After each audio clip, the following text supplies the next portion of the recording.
Well, good evening, folks. Is this on? All right, should get started. Should check the board.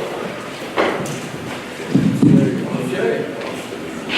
All right, first of all, as I mentioned prior, just tonight's meeting is going to be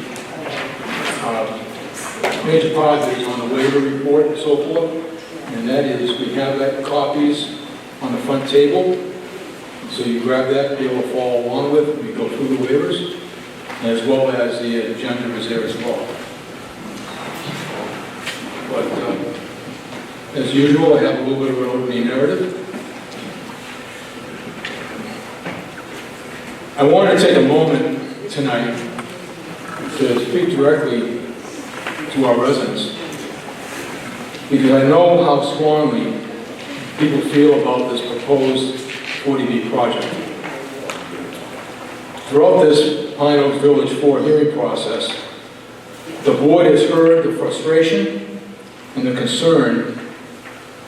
Residents are worried about traffic, about neighborhood impact, about the scale of this development.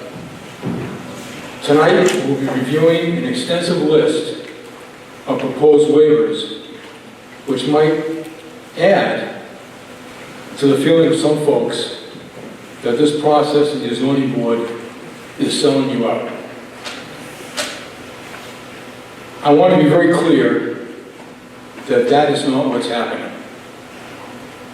Under Massachusetts Chapter 40B, when the town hasn't met the state's 10% affordable housing requirement and the developer applies for a comprehensive permit, the Zoning Board of Appeals becomes the main permitting authority. Under 40B, we can't apply our local bylaws in the usual way. We must work within the state's 40B framework, and any decision we make must be based on evidence and the record we build during our hearings. The applicant is allowed to ask for waivers from some of our local zoning bylaws, as well as avoid review by other town regulatory boards and committees, such as the Planning Board and the Conservation Committee, which is now the Zoning Board of Appeals' responsibility. We take on the responsibility of those boards. It's not an easy process. It's a state law that we are required to follow, but within that law, our job is not to rubber stamp this project. Our job is to make sure the proposal meets the state's housing goals and protects the community to the fullest extent possible. That's what we've been doing throughout these hearings. We've been listening carefully to residents, reviewing studies, and working with independent experts. We are identifying legitimate issues: traffic, stormwater management, safety, design, environmental, and wetland impact. And we will be imposing conditions on this development to address concerns. During tomorrow night's hearing, an extensive list of draft conditions will be reviewed, which reflects recommendations by the Harwich Conservation Agent, the Planning Board, Police and Fire Departments, our peer consultants from VHB and TRC, and the opinions from Harwich residents. This draft has been posted on the Board of Appeals website, so if you'd like to review it prior to Wednesday's hearing. These conditions will raise the bar on some state regulations and further protect the environment, wetlands, the Herring River watershed, and public safety. These conditions will be enforceable. They become part of the permit. Of course, the developer can appeal any condition we impose with the state, especially if they make the project uneconomical. Therefore, this process will continue to maintain an open dialogue with the applicant and the community to ensure the project meets safety and environmental standards, while also recognizing the state's housing goals and, as stated, protect the community to the fullest extent possible.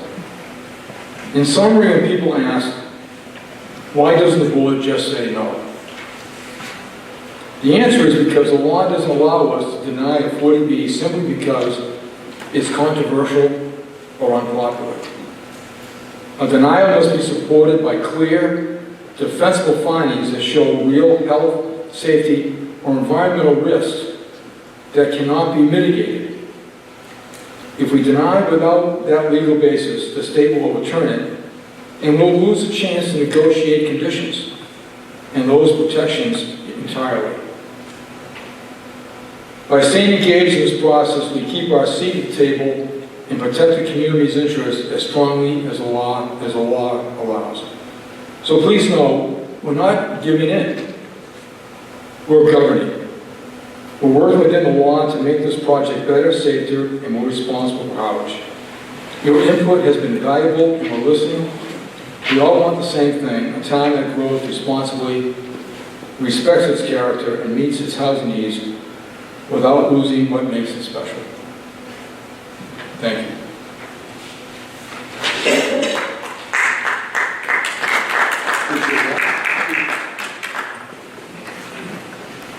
Just turn this on now for later on in the public comment period.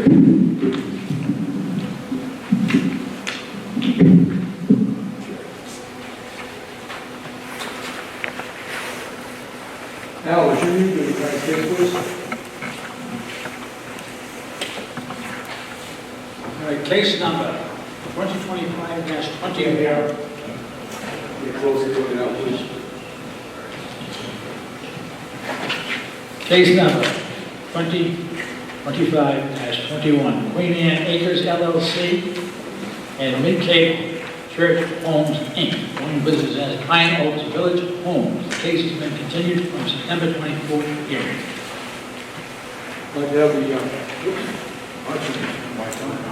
Like to have the board members identify themselves. Kenneth Dixon. Alexander Donahue. Brian Sullivan, Chair. Dave Manoy. John August. Chris Murphy. Amy Puzzle, Town Council. Okay, thank you. Just excuse me for a moment. I got to silence my phone. Okay, so tonight we're going to have two presentations. The first one is going to be by Brianna Powell, and she's the housing advocate, the Harwich housing advocate. Brianna, please. Thank you. Can everyone hear me? Or no? Okay. Is that any better? I'll just hold it. Good evening. Actually, Sarah, if you want. I just have a visual, because sometimes it's easier to look at things while you're listening.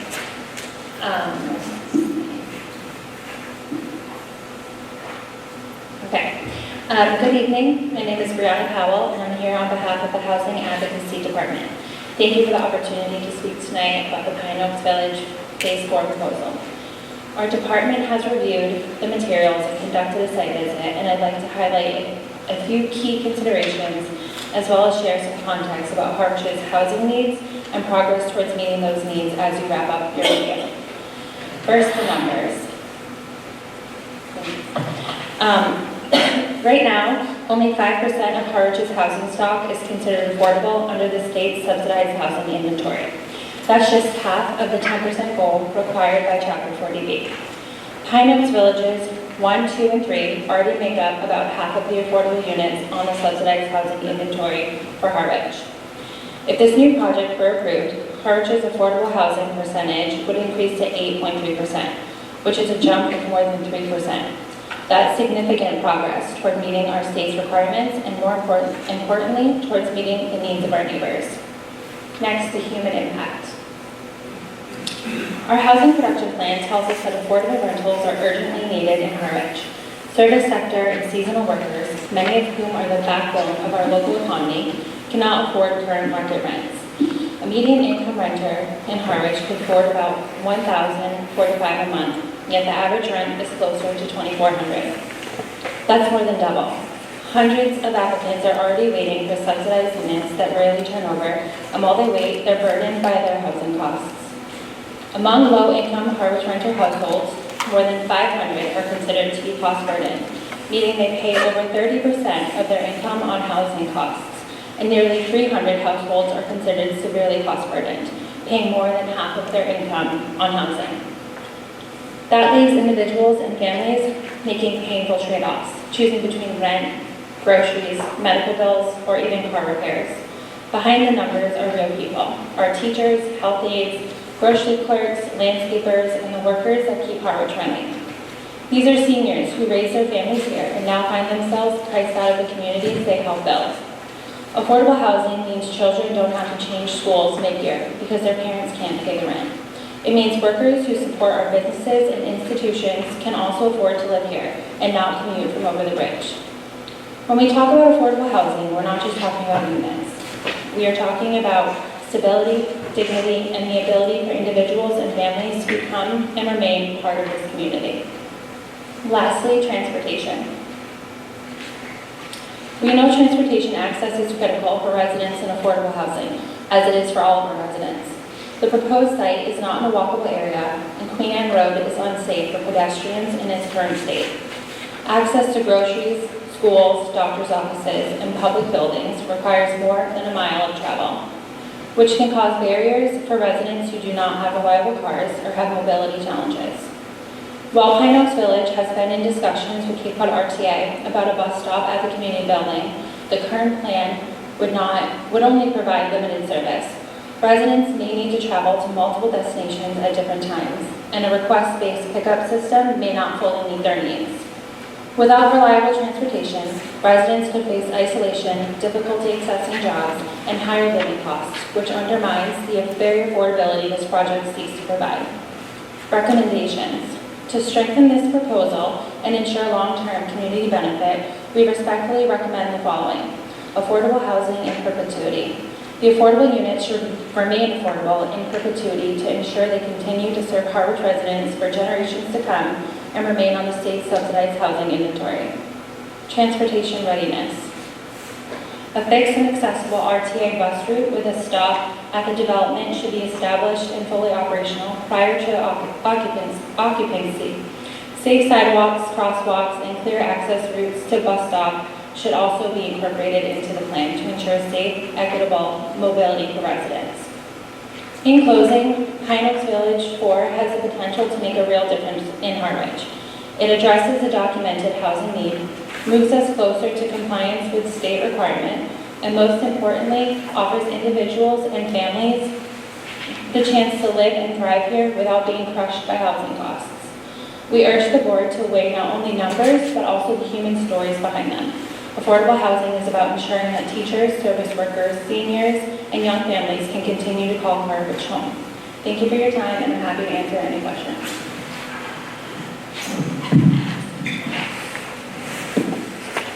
Gentlemen, any questions for me? Brianna, just so I know, how does contacting and working with the RTA, how is that handled? And what partnership may be needed between the applicant, the town, and RTA to accomplish the goals that you feel are needed to provide the proper transportation for this community? Yeah, that's a good question. I did reach out to them about a week ago to get answers, and I was transferred to the manager who has not yet gotten back to me. So unfortunately, I don't have the answers for you tonight, but I will get back to you whenever I can. And I know that the applicant has had discussions with them, so I think there's already an established line of communication, but happy to help in any way I can with that. Just suggesting, Peter, and your team, if you have an opportunity, can you communicate with Brianna when there's an opportunity to discuss what can be established? Sure, thank you. Okay. I think make sure you folks have each other's phone numbers. I appreciate it. Okay. Anything further? Okay. Well, thank you very much, Brianna. Appreciate it. Our next presentation is by Dr. Joyce McIntyre, who's the chair of the Harwich Local Planning Committee. And I saw her online a moment ago, Sarah, if I don't see it on the screen right now. That's a shared screen. Oh, it is? Oh, okay, good, okay, thank you. Dr. McIntyre has joined us remote. She had a busy surgery schedule today, and I really appreciate that you taking the time to meet with us tonight. Joyce, the floor is yours.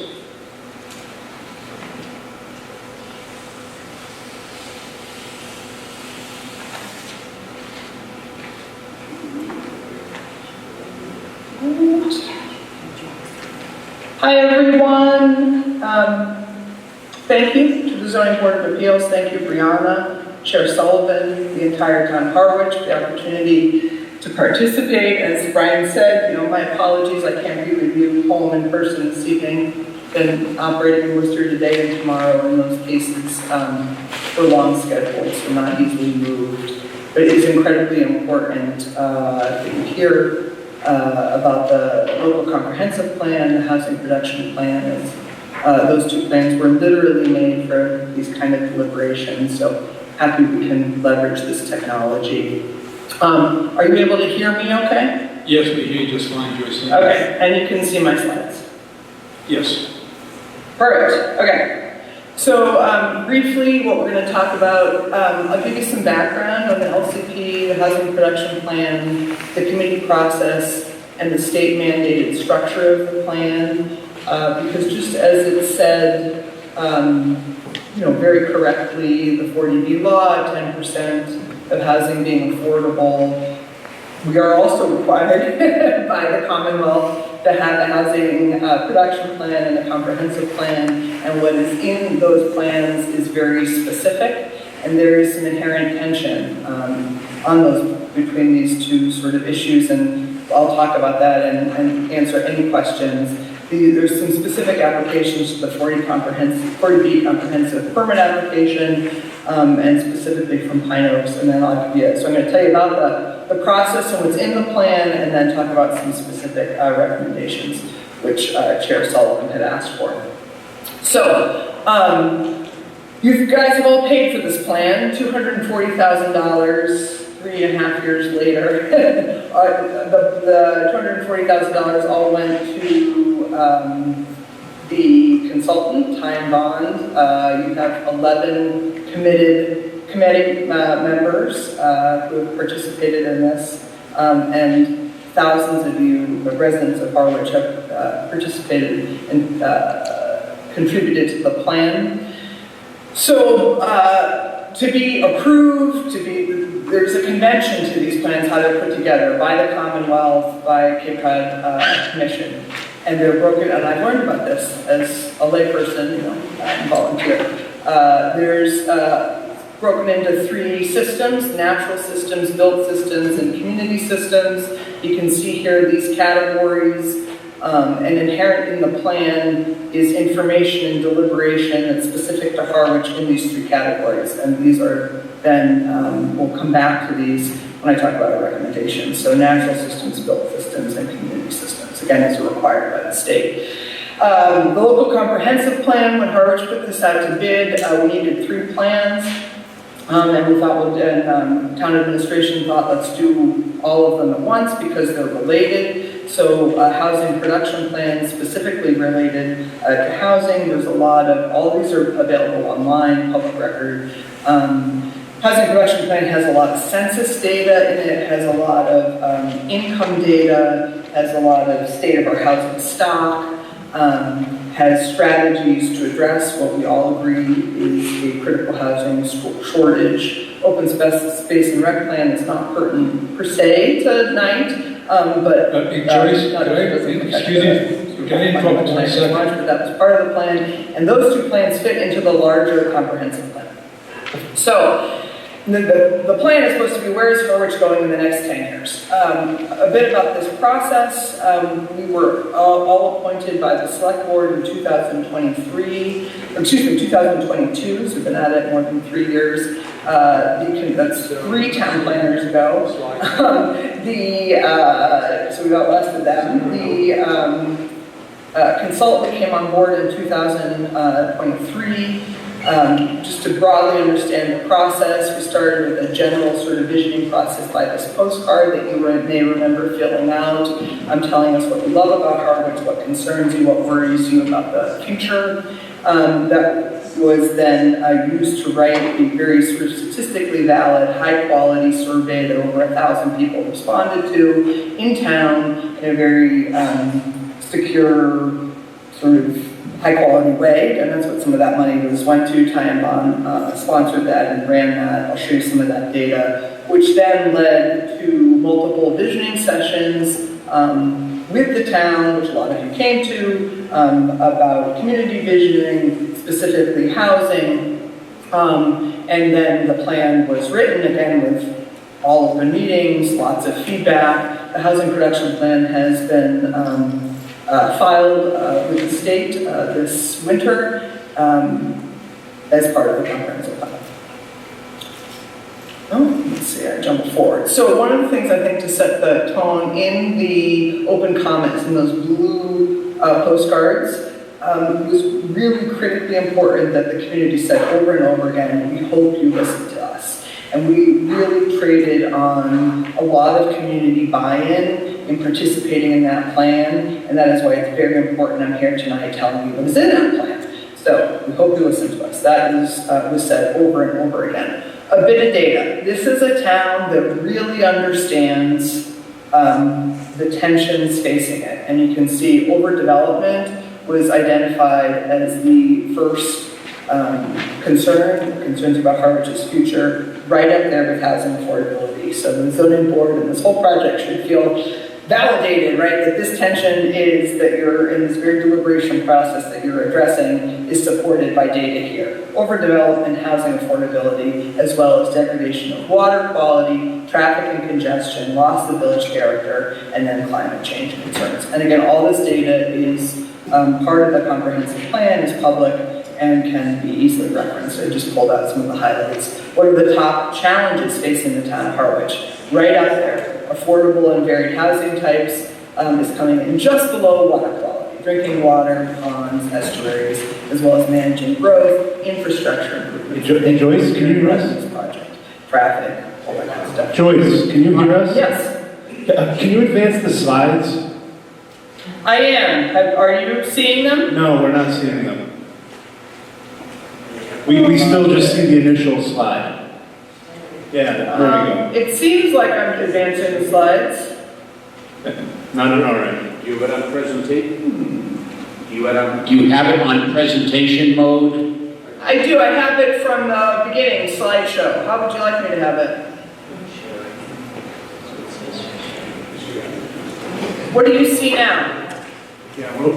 Now we're seeing Q3, what are the top challenges? Oh, there's a delay in the feed then. That's why. Because I've been advancing the slides. Yeah, we haven't seen any. Joyce, do you have two monitors? Nope, one. I'm Okay. on a laptop. Yeah, because I think you're sharing the wrong screen. You're just sharing the PowerPoint screen versus the presentation screen. Okay, let's see. I'll stop sharing then for a second. Let's see. Share my screen. I'm sorry about that. Entire screen, window, share. How about that? You seeing slides? Yeah, it's still in slide mode, so if you just go off of that one, that should be okay. Yeah, from the beginning. Is it now you see a blue slide? No, it's on the graph. Yeah, there's a delay in slides. What do you see now? It's still like on slide 5. We're not seeing presenter mode, we're just seeing the slides themselves.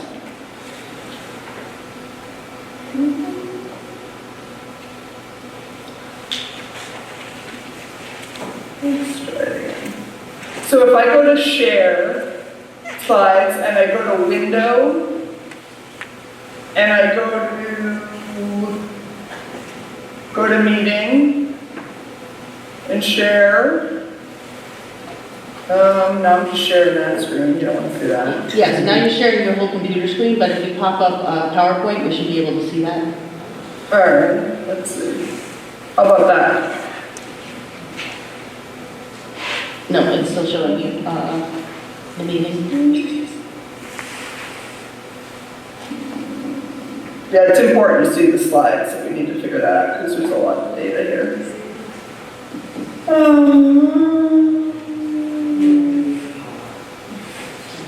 All right, so here I'm sharing a window and it's slides.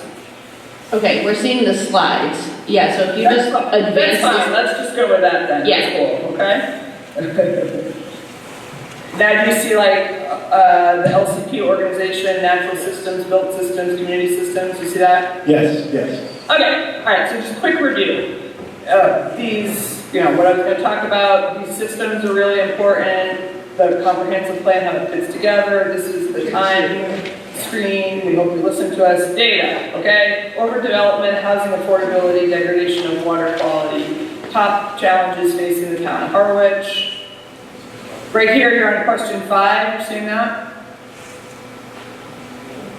Yeah, that's what we're seeing. Cool, good. All right, we're going then. If the town is able to set a preference for prioritized housing, what type of people would like to see to have such a preference? And so this is getting at attainable versus affordable, which you guys have all worked in. And there's a broad understanding that all of these are important. The year-round workers, and some of these terms get tossed around interchangeably of workforce housing. And there's a broad understanding amongst the community of how important these issues sort of are across lots of different types of folks.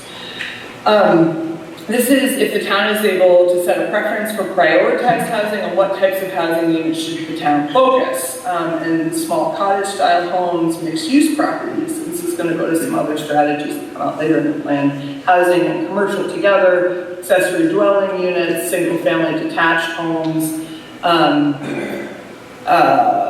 two-family properties, that kind of thing. So you can see it's local preference for the type of housing. How important is it for the town to acquire and preserve open space and natural areas in Harwich? Extremely important, right? A solid 3/4 of the community of the respondents said that. Again, we had over 1,000 responses.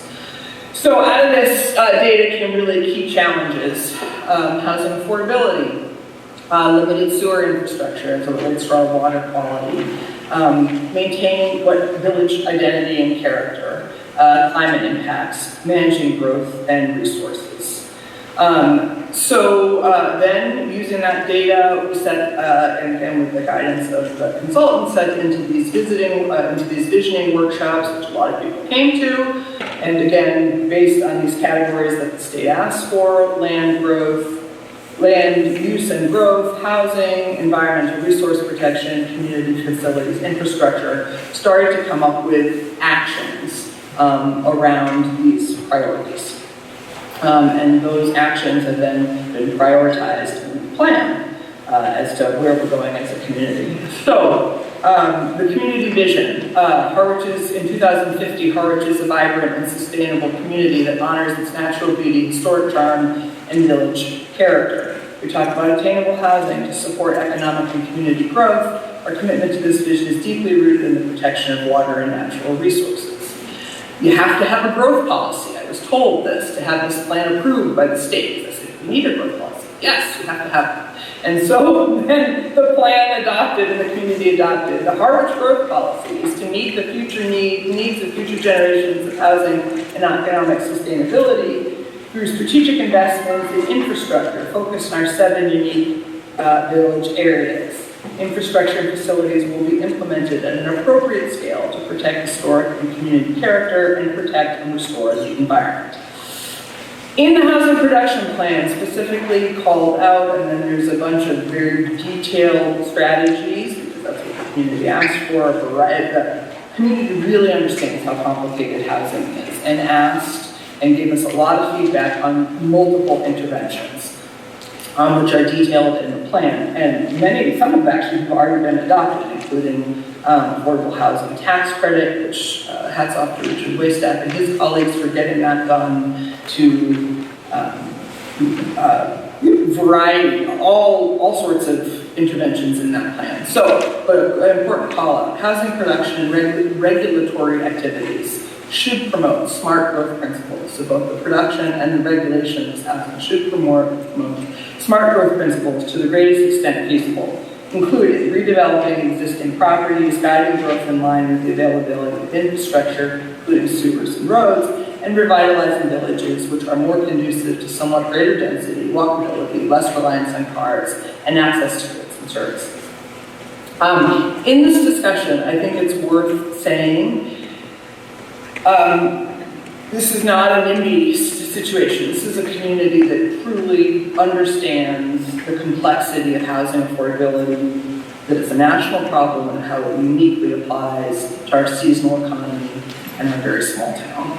And in the plan, there is documented a variety of progress points that Harwich has made around this in the last decade, including specific community preservation funds, the accessory dwelling, changes in zoning, housing advocate, the trust work, the housing affordable stabilization fund, all that sort of documented in there. And again, part of the plan is, it should be noted that a major goal of the plan is not to only strive to meet the state's 10% goal, but to serve local needs, which is the point of the plan.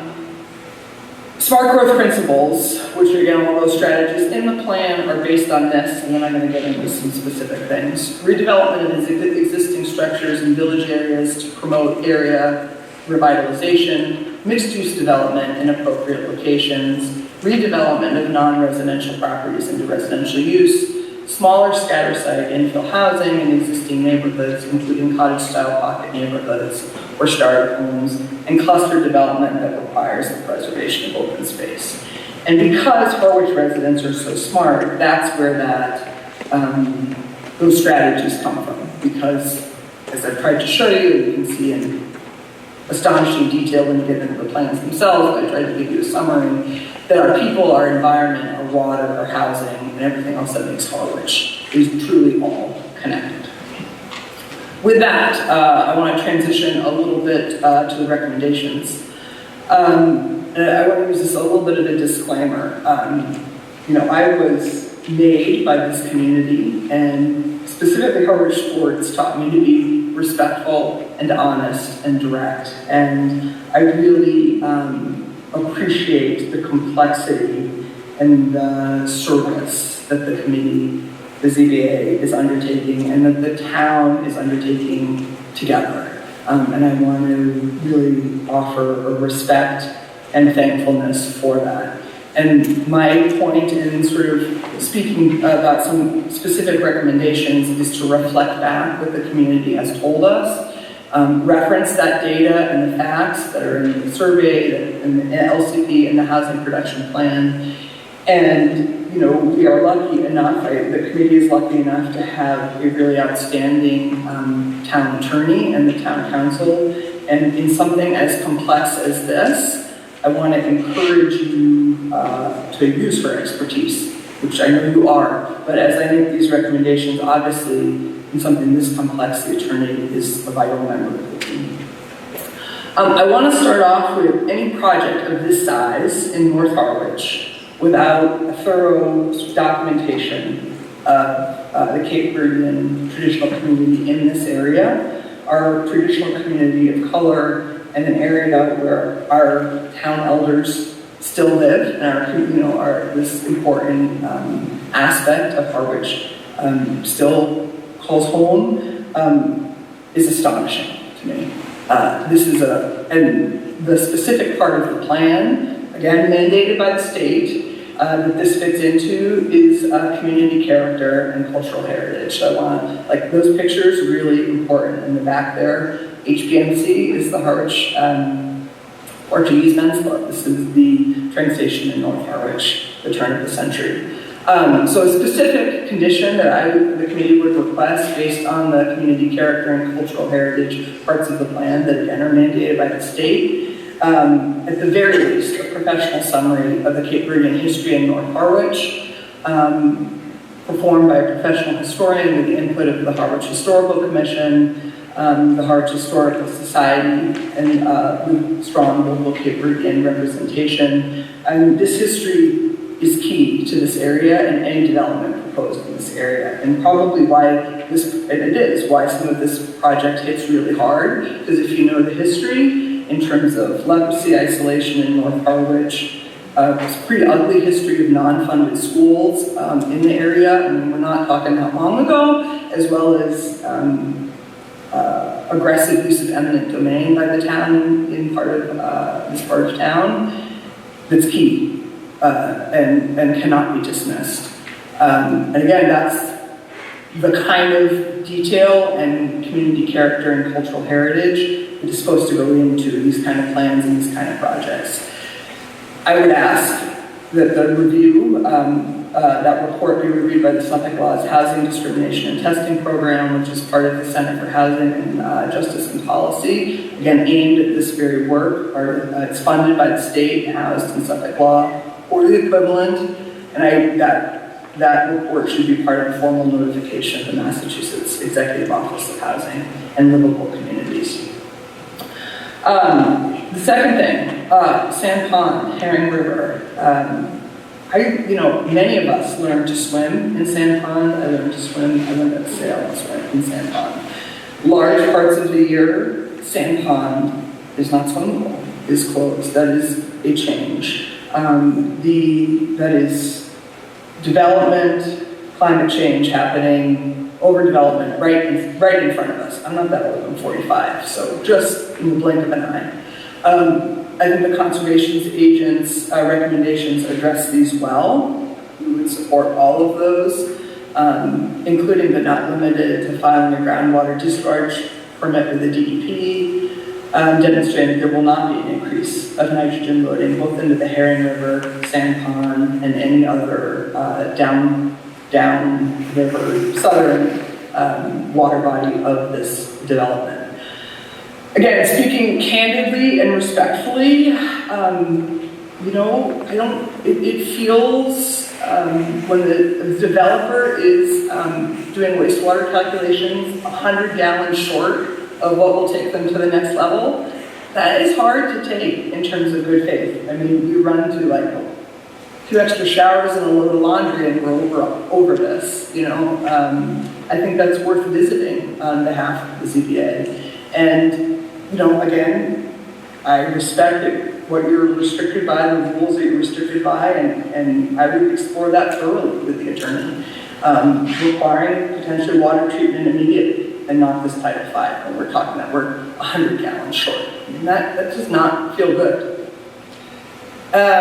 Second condition around natural systems and wetlands. Again, I'm not making up these categories. These are the state mandated categories in the LCP and the Housing Production Plan.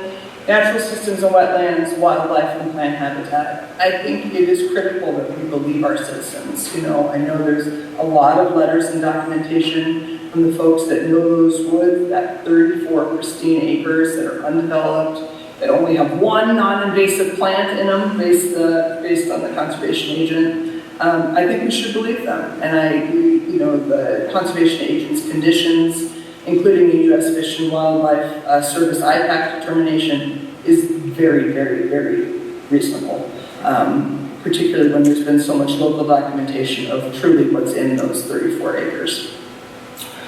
On the left is a scatter plot, or the green thing, it may be on your different side, is a scatter plot that the consultant had made as part of the plan, irrespective of this particular project, and it's based on how many times people put these things into the free responses. So overdevelopment, water quality, traffic, historical preservation, housing, right? Too many short-term rentals, sewer, all that stuff. So that's boom, that's what's on the community's mind. And just to remind you, in that plan, in the built systems and infrastructure category, housing production and regulatory activities, which thank you ZBA for doing your regulatory activities, as you've been talking governing, should promote smart growth.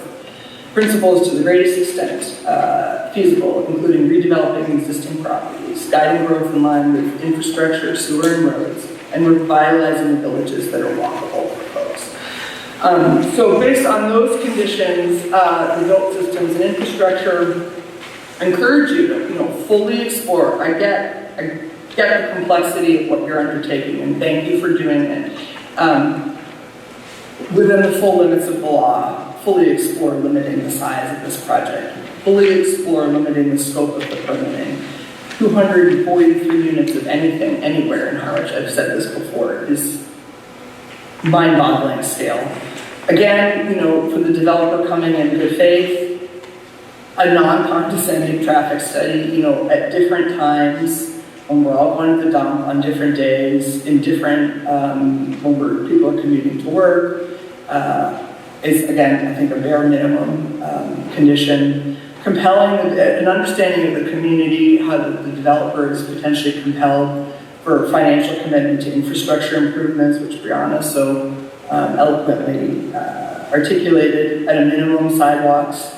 And I think an aggressive and binding enforcement at every step of this process that is very public and transparent and doesn't put the burden of enforcement on the town, because Lord knows there's a lot going on in Harwich, and that's only going to get worse, right? So here, really, I think the ZBA positions this project where it is clear how a very high standard is met and how that's enforceable. At the very end, given the extensive sort of inconsistencies with the LCP and HPP, I sympathize with the ZBA and want to sort of potentially, at the risk of stating the obvious, that appropriate conditions may conflict with the 40B developer and the Commonwealth, and this is your work, and we're appreciative of it, and the community says it is worth it. And these young Harwich citizens, the young sharks, we were Rough Riders, but these are the Monomoy sharks, encourage you to be brave, and we're appreciative of your work. And with that, I'm happy to answer any questions about the plan. Oh, thank you, Joyce, very good. Appreciate it.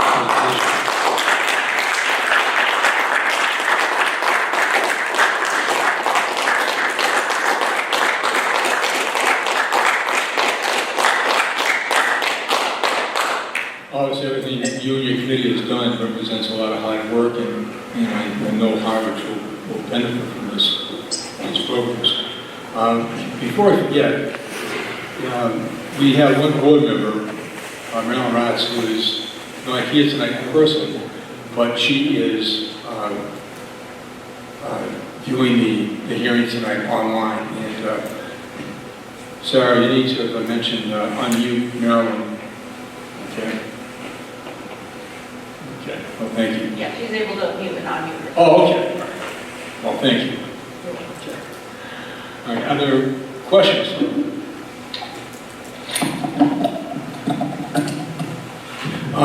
One question I have, Joyce, is that let's say that your housing production plan in the Harwich long-term plan was already approved and in place. And I know it's still going through a review process. If you could stop, Marilyn is rattling, so I think Marilyn needs to be muted, and then I can understand your question too. All right. Yeah, go ahead. Should the work of your committee have been approved already, and I believe that has to go through town meeting as well, if I understand the process. Yeah, so the housing production plan is approved, filed with the state. So there's nothing that's in the LCP that's not in the HPP. I anticipated that question. So the data that informs the HPP, those statements about regulatory, is all out of the HPP that is filed with the state currently. So now that the plan has been filed, Yes. okay, what obligation or responsibility under 40B does our zoning board have to a regulatory situation on enforcing the aspects of that plan? Yeah, I think it's a great question for town council. we have to have these plans. We did it. Here's all the data that goes into it. This is truly the people speaking in a format that the state has asked for, in a publicly transparent way, with high participation. I would explore that with the town council, and I don't have an answer. I'm not a surgeon, I'm not an attorney, but I think this is a conundrum, and I suspect we have stumbled on an inconsistency here. Government is not perfect, but it's as valid as anything else. And particularly the cultural significance of North Harwich, has to be addressed. As well as this, you've stumbled across these conundrums before, in the sense of our governor is publicly, we're protecting wild spaces, and then here we're talking about 34 acres of an inherent wild space, right?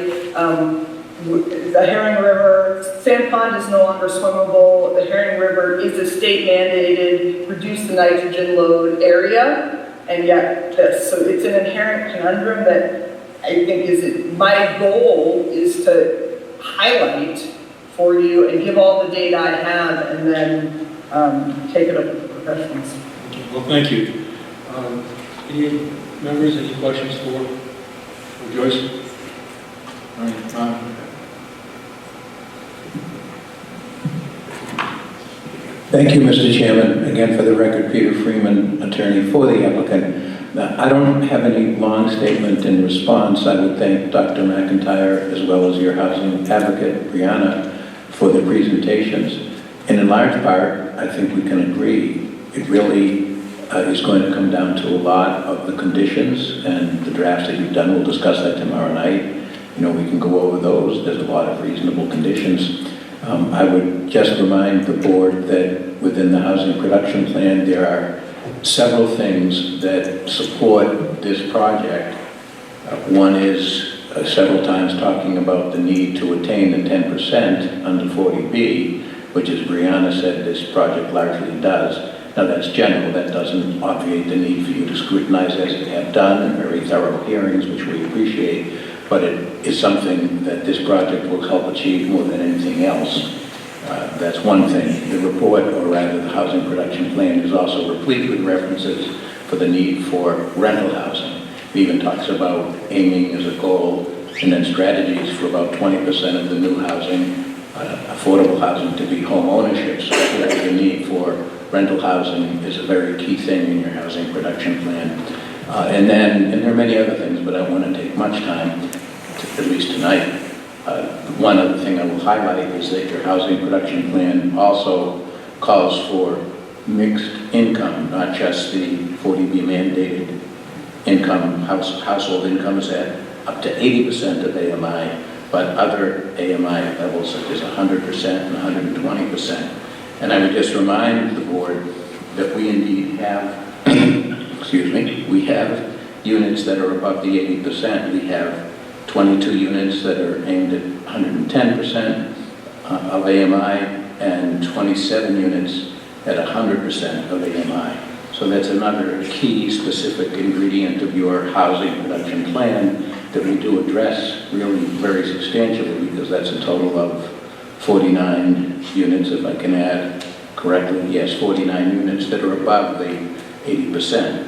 So I would just really close with that and say that I think that we will work out a decision. We appreciate the way you've basically handled the agendas, and we look forward to tomorrow night. And I would also just point out that we do think that what's critical, and you will address it with the conditions, is the peer review that we have gone through, which certainly is aimed at addressing the concerns that Dr. McIntyre expressed tonight. We all know that there needs to protect the environment. We think this project does that, and we will discuss that further tomorrow night. So I appreciate the opportunity just to talk briefly on that, and happy to end with that. Thanks. Thank you, sir. Okay. If I could just come back, thank you, sir. for your comments, and I appreciate that. Yes, and it is the work of the ZBA, because equally, in the housing production plan is repeated over and over and over again, not at the expense of water, open space, and undeveloped land. So the ZBA gets to, work on that in some balance. And there's specifically, which I did quote in the presentation, and this is not the form I argue per se, but the plan specifically says that, the 10% goal is not sort of the be-all and end-all. That is a state mandated goal, and the great majority of communities in the Commonwealth are not compliant with that. And obviously, we're in the weeds here about the complexities of it. So. But I appreciate your comments. Oh, thank you. Okay. Well, folks, next on the agenda, again, thank you, Dr. Joyce, for your time. We're going to begin review the waiver request by Pine Oaks Village. Now, Mr. Chairman? I'm sorry, there's not public comment period, but is this something critical? Well, no comment period now, sir. No, I'm sorry, we'll have a public comment period later on. Oh, okay. Thank you.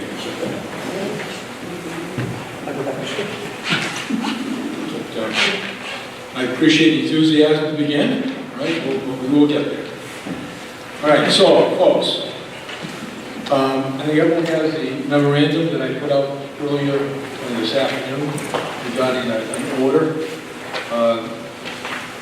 Any comments from the board regarding proceeding as I outlined? Okay. So, as folks, as you look at the updated, you have in front of you the updated waiver request by Pine Oaks Village 4, you'll note the fact that on each page and so forth, a lot of waivers will indicate the articles in the chapters in the articles that they're referring to. Because of continuity of some of these waivers all have a group that all have the same, within the same chapter, that they kind of somewhat referring to the same set of issues. We're going to take it not one at a time, but have the board review and discuss anything that they feel, ask their questions and comments regarding each particular, chapter series. So we're going to begin tonight with actually the chapter 325 and articles 4 and 5. Okay, which some of these in there are now off this. Let me just get my bearings here.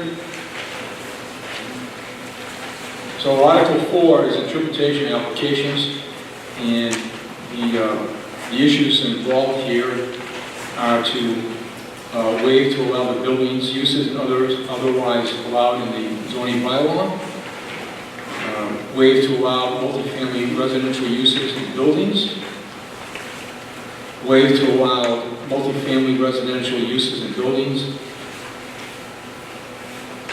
and waive to allow roadways as shown on the plans. Okay.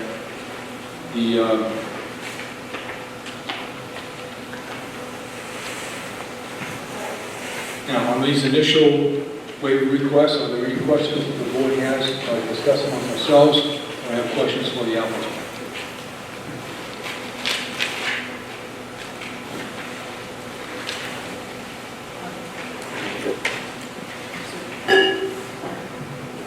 Mr. Chairman, does 325-12, road construction requirements for certificate of occupancy to waive to allow roadways as shown on plan? It's my recollection that that was up in the air about the roadway width. and the parking along the parallel parking along the roadway? If somebody's speaking, nobody can hear them. Please tell everyone to speak into the microphones because you have 17 people online that are trying to listen. Thank you. Thank you for your comment. Speaking to the microphone. Is it on? Green means on. Are you gonna? So, thank you. My question to the board is that it's my recollection that 32512 road construction requirements for the certificate of occupancy, they are asking to waive that to allow roadways as shown on plans. It was my understanding. There seems to be technical difficulty. We have no audio online. No audio. You were great. People need to speak into the microphone. Thank you.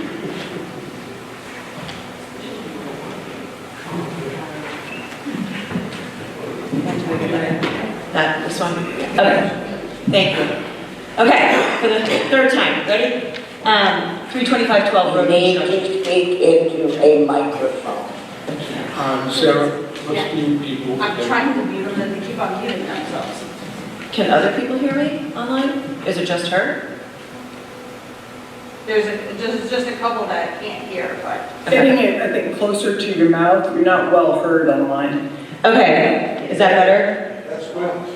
It is. Okay, so 32512, road construction, they're asking for a waiver to allow the roadways as shown on the plans. My notes indicate that this board had questions regarding the roadway width and the parallel parking, and I wasn't sure if that was something you wanted to discuss. Okay, no, good point. Gentlemen, do you have any questions or comments regarding that right now? Okay, we feel everyone understands the situation, all right? So 20 feet road width and 8-foot parking areas, parallel parking, is that correct? Correct. Okay.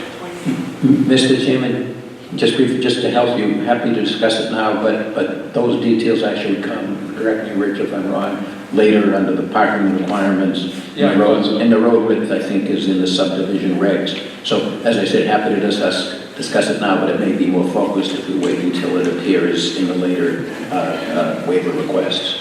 All right, thank you. So, Mr. Chairman, can we what I'm asking is, what's shown on the plans? Is it the 20 feet? Mr. Chairman, members of the board and town council, my name is Rich Glader. I'm the professional engineer responsible for the project from a civil site standpoint. We are proposing a 20-foot width for the roadway with two side or parallel parking of 8 feet for a total width of 36 feet where there's parallel parking. And at the last hearing, you may recall, in response to the peer review comments, we submitted four documents documenting the safety issues. We also provided 3 examples, including 2 new development examples of the same approach. And I believe the peer review consultant concurred with our recommendation, and I believe the planning staff as well concurred. And I'm happy to talk all day long about road width and safety if needed.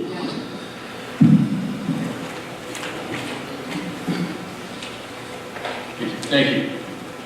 Okay, I think we're all set with that right now. We reviewed Article 9.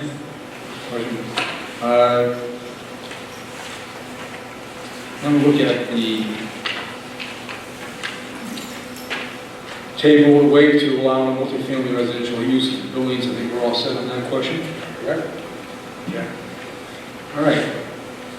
The next would be, Article 6, area height and bulk regulations.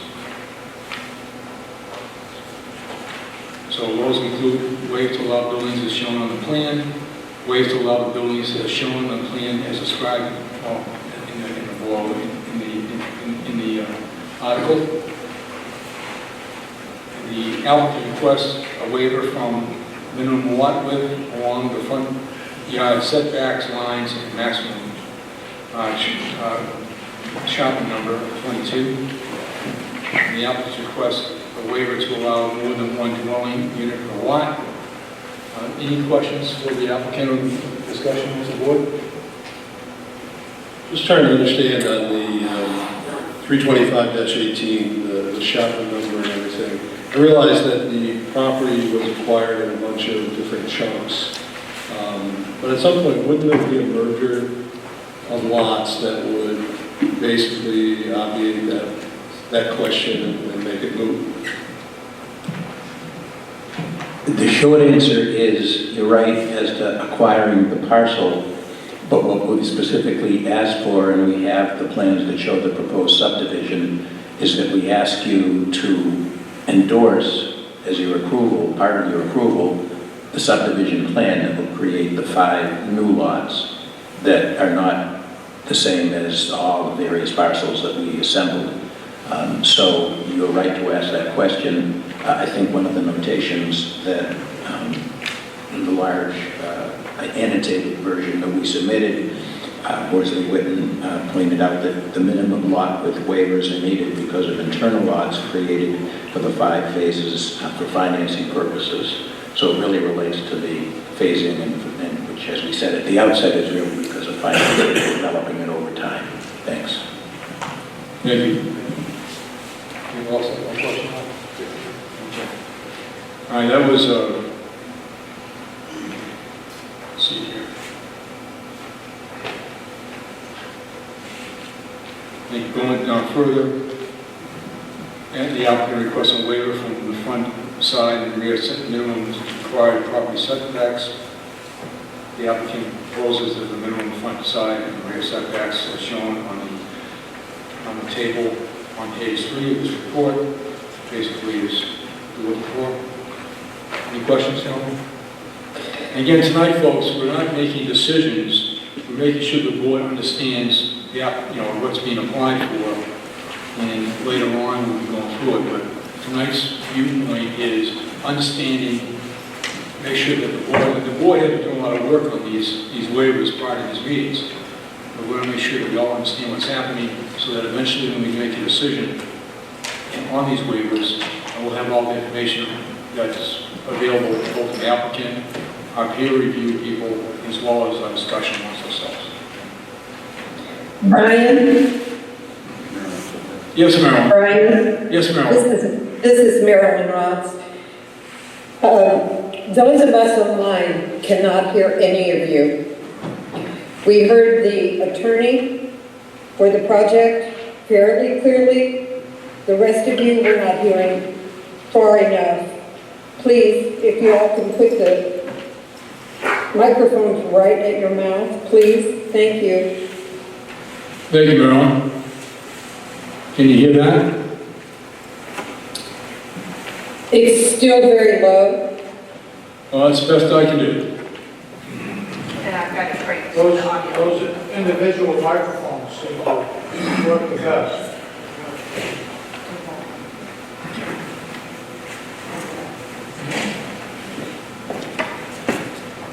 We'll double up here, folks.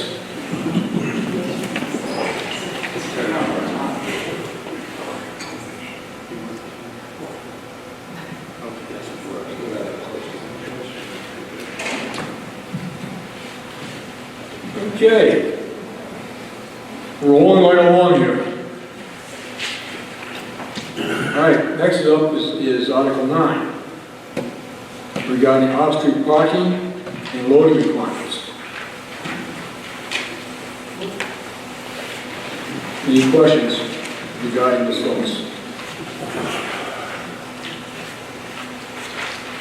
The applicant requests a waiver requiring 2 off-street parking spaces per unit.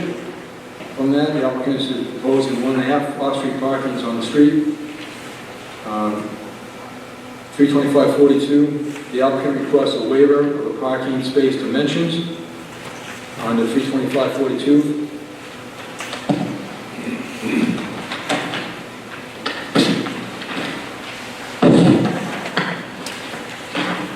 And the applicant's requesting waiver of section 325-43C regarding internal landscape of the islands, which I'd like to discuss in a second.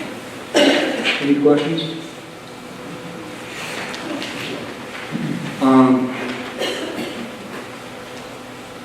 The one question I have is I know that, Judy, are you on board on the meeting? Okay, she's not. Our housing consultant had indicated her concern regarding landscape requirements. I have that request in to the Conservation Commission, what their viewpoint is regarding landscaping of islands in the parking area. From my viewpoint, it's only a matter of aesthetics as to why you have landscape areas, and just want to get the applicant's opinion as to why you're eliminating the landscape areas. I do believe it's to reduce the amount of parking area, the amount of site area you need to use, and so forth. So I believe the fact that the more you reduce that, the less there is for runoff and other issues, and no sense trying to take care of additional grass and so forth that might add to whatever problems might be in the environment. But please, go ahead. Yeah, thank you, Mr. Chairman and members of the board. Again, Rich Glader. It's important to understand that these parking bays are a single bay. That means one road with parking spaces on either side. The zoning and subdivision regulations contemplates bigger parking lots where you have a much larger, like multiple bays, where an island would provide shading and runoff reduction. So getting that 10% islands makes a lot of difference. But in these cases, we have the entire perimeter of the parking lots for trees, to plant new trees, and our landscape plan shows that. And you're right, by minimizing the number of islands in the middle, it's not just aesthetics, but it's the amount of trees that you can plant to get those benefits. So it also, if we have less of those islands, that means that the parking spaces are not, it means the lot itself is smaller, and therefore less clearing of the existing trees, less grading to construct the parking lot. So we think, even though there's a waiver request, these parking lots all have the perimeters to plant trees for shading and with less runoff. So we're very comfortable that they're good parking lots, they're smart parking lots, and it's not a waiver that's really needed. There are only three of the parking lots where we're asking for waivers. Those are also lots that abut wooded areas. So it's not just aesthetics, they're going to be hidden anyway. So they're not going to be out in front, and you're going to see a lot of, a big sea of asphalt. Thank you. Anybody else have any questions regarding Article 9? Okay. All right. Moving forward here, we're looking at Article 10, Administration and Enforcement. This is still under Chapter 325. So the waive requirement to apply to the planning board for site plan approval and the requirements of this section. Again, this board is serving in behalf of the planning board. Any questions on that, folks? Hearing none. Okay. All right. Next set of waiver requests. Chapter 400, subdivision of land and site plan special permit regulations.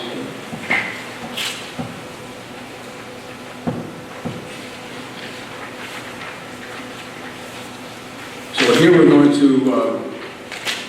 be reviewing 7.1 through 400-14. Waive any fee for a third-party review by the planning board for the review of the preliminary plan. It is assumed that any third-party review of the project will be engaged by the Board of Appeals and will cover review of preliminary plan.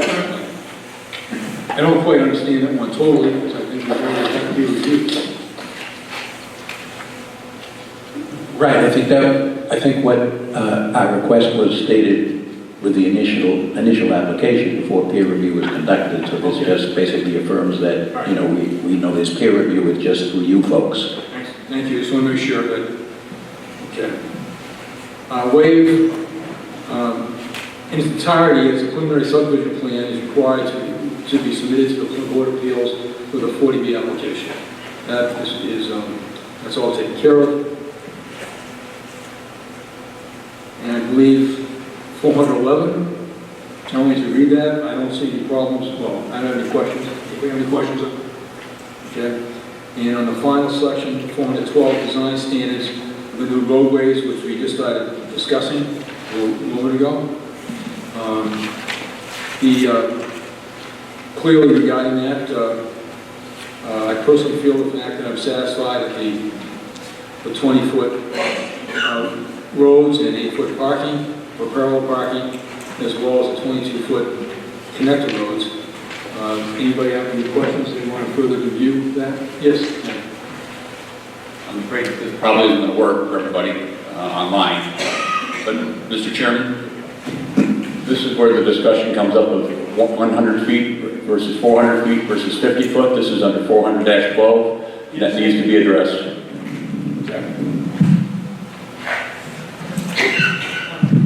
So, the updated plan, I've indicated that, you know, the waivers now is we're requesting a radius street center line from 100 feet, which was originally in the original plans, down to 50 feet.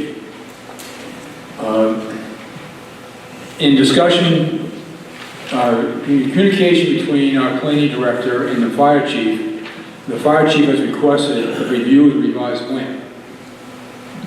And recommends that, I also recommend that the police chief review the updated site plan. Key here is a concern by the fire chief that reduction from the 100-foot scenario down to 50 feet may not be suitable, but he's looking forward to receiving the plans, and then we'll get back to our board and the applicant, and you folks are welcome to meet with the fire chief if you like, if you can, to review that. Any questions on the applicant? Again, Rich Clater, a clarification. The plans have not changed, the loop road since the project was submitted. The plans showed 50-foot radius in 3 locations to make turns to protect open space.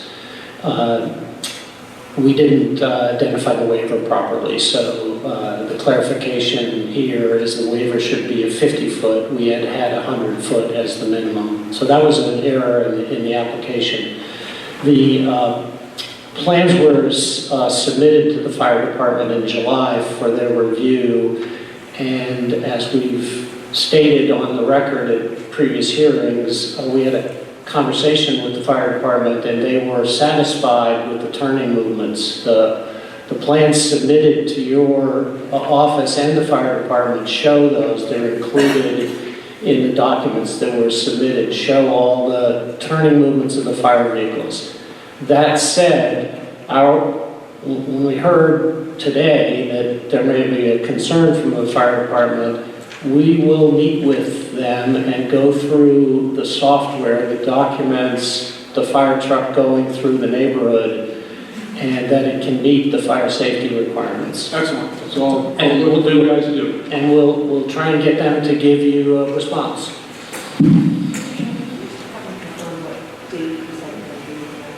Oh yeah, what is the current date of the correct site plan?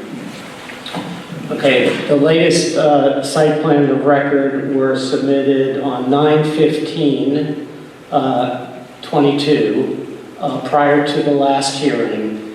And this past Friday, we submitted an updated landscape plan, which I don't think you have yet. So we'll make sure you get that.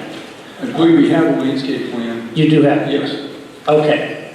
All right, so clearly, just so I know, the plan was updated September 15th. The last plan the fire chief saw was back in July. He needs to see the 9/15 plan, and he needs to sign off on it. That's Correct.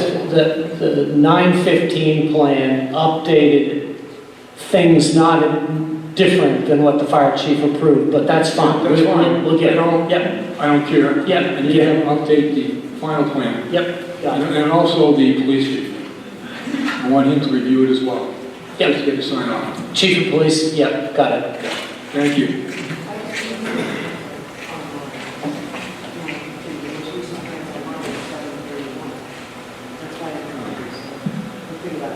Okay, can you, the town hall building department's been updating and loading up online documentation and plans as we receive them. The town council just pointed out that updated plan of 9/15 is not online. So just so we can make sure we have the correct plans, I believe the landscaping plan is there online, but if you could please forward to Lisa Shaw and myself the updated plan, I'd appreciate it. Will do. Thank you. Yeah, thank you. Just confirm the landscape plan is there. Okay. Any other questions we got? Mr. Chairman, you might want to know from the council perspective, the 50 years that I requested this Oh, yes. I didn't think the stormwater management was there. Well, I know that is, but 412, okay, thank you. I'm sorry. Yes, thank you. One of the 412 where you've got a waiver request, the applicant originally was looking, for a waiver request for a 25-year stormwater management system in lieu of 50, which would be required by the town, the Conservation Commission. They have agreed to change the plan and, for the benefit of wetlands, et cetera, to a 50-year stormwater management system. Again, from discussions and them understanding what our priorities were, the priorities of the town, for the protection of the environment, they have agreed to the 50-year stormwater plan. So that part of it is no longer a waiver that needs to be required. Okay, trying to keep on track here. All right, I think we're now back on chapter 310 for wetlands protection. Just want to make sure no other questions on 400 on subdivision plans, anybody? Okay.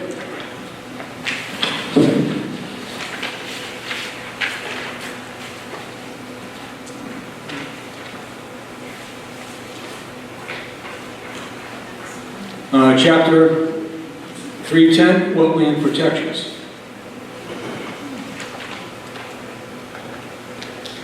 Section 310-3, waive the subsection A of its entirety, comprehensive stormwater and illicit discharge regulations. Kind of just review that a little bit.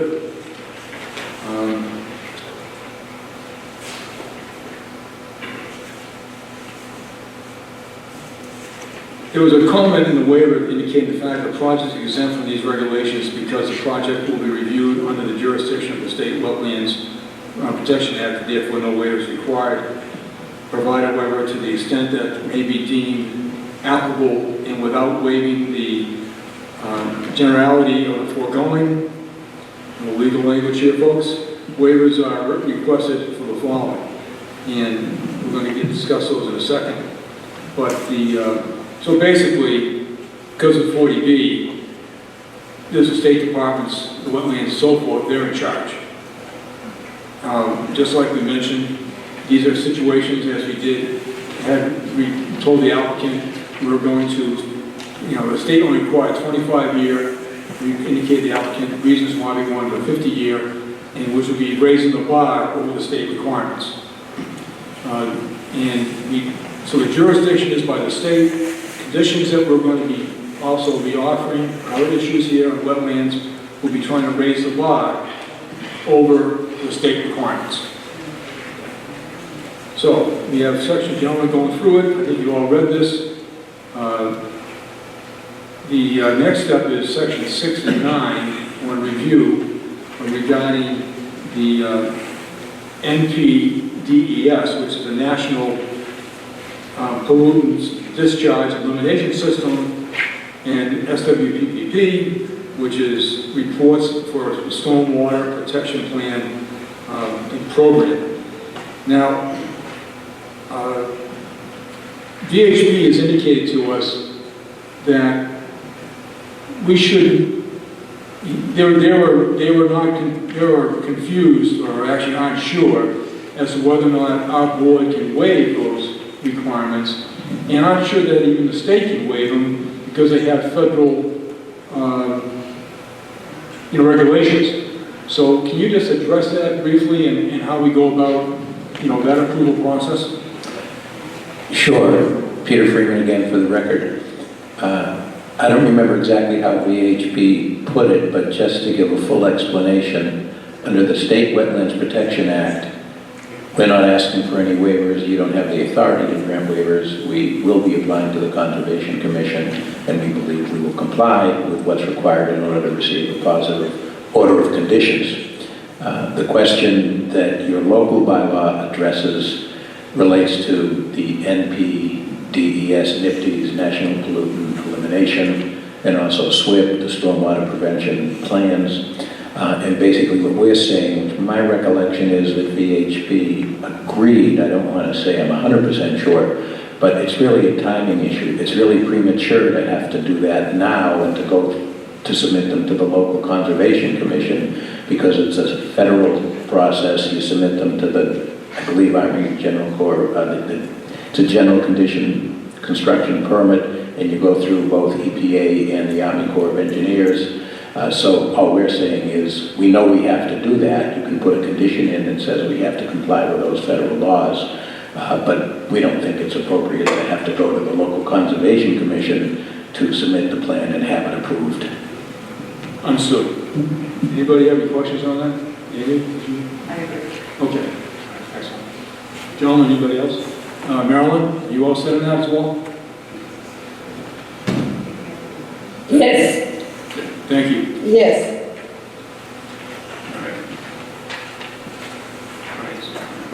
We already discussed this, the Section 7 Stormwater Management Plan. We're in good shape here, going to the 50-year program. Next is the performance bond. And let me just find my notes on this.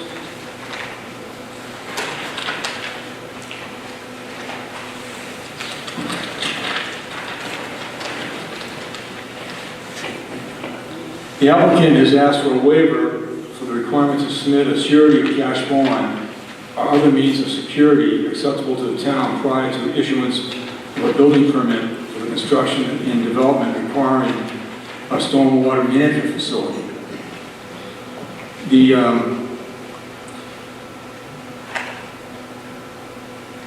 Speaking personally, from my point of view, is that in typical development plans by other developers in town, where they're putting in a new development, building a road, septic system, whatever they may be doing, where they're creating 4 megawatts and selling them off to residents or buildings with, condominiums, etc., which would require certainly a stormwater plan.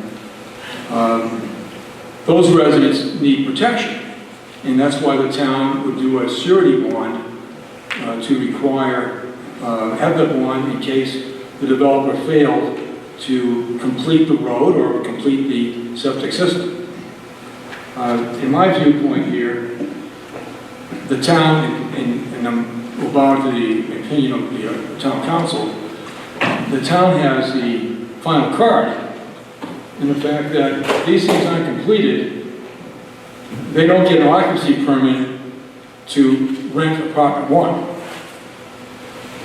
You know, if these programs aren't completed for the satisfaction of our health department, the state's health department, as well as our building inspectors, they won't issue occupancy permits for any rentals. So, in working together here, my opinion is to save the expense to the applicant regarding getting a surety bond, which I don't see what the need is, you know, for eventually requiring things to be completed, and be able to take those funds and apply to other aspects of development, you know, particularly for the wetlands and the betterment of town in this site. But go ahead. Yeah, just briefly, what we usually do, or perhaps I should say I usually do, and usually it's worked out with town council and I believe with Amy and other projects, we would propose one of two things, maybe one of three things, that the time frame for either posting surety or having a mechanism whereby certificates of occupancy are not issued until all of the infrastructure is done except for the final pavement, final coat of pavement and landscaping that can't be done because of seasonal concerns. That at that point, that's the point where a bond for the work that is not completed could be required. But to require a bond at the outset for the hundreds of thousands, probably millions of dollars of the infrastructure for the project, and by the way, it should also be done on a phase-by-phase basis, but to require a bond for the entire cost from the outset doesn't really accomplish anything, and it's very expensive. So again, to simplify it, we wouldn't object to a condition that says when certificates of occupancy are requested, if certain parts of infrastructure, well, first of all, the infrastructure, which is a stormwater facility that's referred to here, and other things, they have to be completed for the buildings that are going to be serviced by that portion of the project.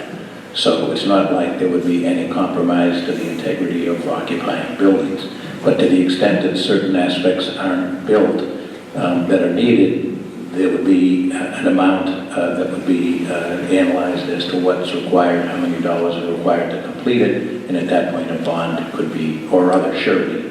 There are several kinds of surety that are available. That's the time at which surety would be posted. Amy, an eventual decision, are you going to be able to write that draft and include this type? So I want to say about that. Go ahead, please do.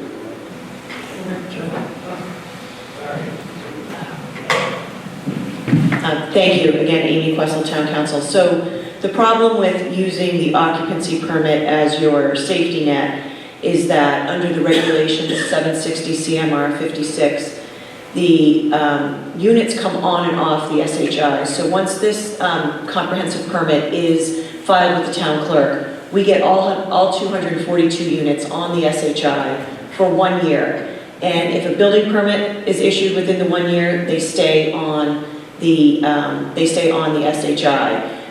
They then have to have an occupancy permit has to be issued for them to continue to stay on the SHI. So if we're just going to say, okay, don't issue an occupancy permit because the stormwater system is not complete, you're going to lose all those units. They're going to come off the SHI and you're going to go way down. So we do not recommend that you use an occupancy permit as a safety net. I think I understand what Attorney Freeman is proposing. We could probably craft a condition. I don't think it would be a condition that would be, I wouldn't recommend that a bond all of a sudden is required once they want occupancy. We want to make sure that this project keeps moving, so we have to discuss how it's going to be phased. And that is another thing that we should get from the applicant. If possible, obviously I don't think we're going to get it by tomorrow night, but maybe for the November meeting, if we could actually get a phasing plan. There will be a condition that will require a construction phasing plan be submitted to the building department, but if we could get something to base that off of, that condition off of, that would be helpful. Would you go back, would you further explain going on and off SHI? Because if it does go off and things don't happen within a year, when they do happen, it comes back on, correct? Correct, once a building permit is issued. It Right, comes so on. what is the problem to the town of having the shy decrease from the 242 that they're adding up front? What is really the impact of having that, losing that temporarily? Because when you if you lose it for a day and somebody comes in with a Chapter 40B permit application, a comprehensive permit application, you have to take it. You are not in safe harbor. So the issue is a future 40B coming in during this whole process. Correct. So not having the protection. Correct. So there's a couple things. So, for example, the benefit of a housing production plan, having a housing production plan approved by EOHLC. There's a separate safe harbor with having an approved HPP, and that is called making progress towards affordable housing. So if these 242 units come on the SHI, you most likely will get a year or 2 year reprieve from 40Bs based on your housing production plan. The minute these come off, you lose that safe harbor. If these 242 units get you to 10%, once they come off, you lose that safe harbor. But this is a program that's going to be a build-out for several years. Correct. So, help me out here, the fact that it's not all 242 being built in the first year or two. We're looking at a 6, 7, 8 year plan. And so they're going to be coming on and off during that period of time, correct? Unless they get an occupancy permit and then they're on. So the first occupancy permit for Unit 1 protects the next 7 years of development? No. Okay. Each phase, once that phase gets an occupancy permit, however many units are part of that, go on. Okay. So, playing a domino effect here, 3 years from now, of the 242, only 110 of the units, have been in that phase built on the shop. And that's 110 units that you don't have now. Yeah. So then we're short 140 units that eventually have been approved now by the state on the 40B. And then another developer comes in with another 40B because he's got the gap under the 10% to apply for a 40B, because this development, had they done all 242 at once, might have put us over 10%. Correct. So I don't know. Now what happens in between when all of a sudden the next developer comes in between and we're at the 10% and Pine Oaks hasn't completed the development? Oh, they have every right to, they're working under a comprehensive permit. Their application was filed when the town was under 10%. So regardless of who might show up in between, their project is not derailed. This project, no. This project, they filed, if their comprehensive permit application has to be filed prior to the town reaching 10%. Right, which it has been. Correct.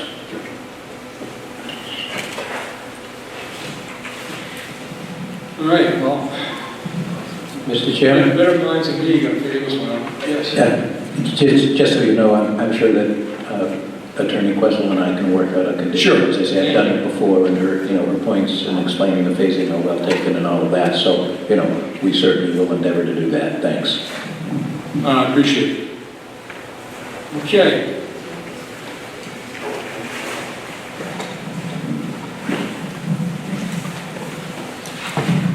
So, can we get a couple more of these for the next meeting? I don't know. Call Tony up and ask him for a budget, okay? All right.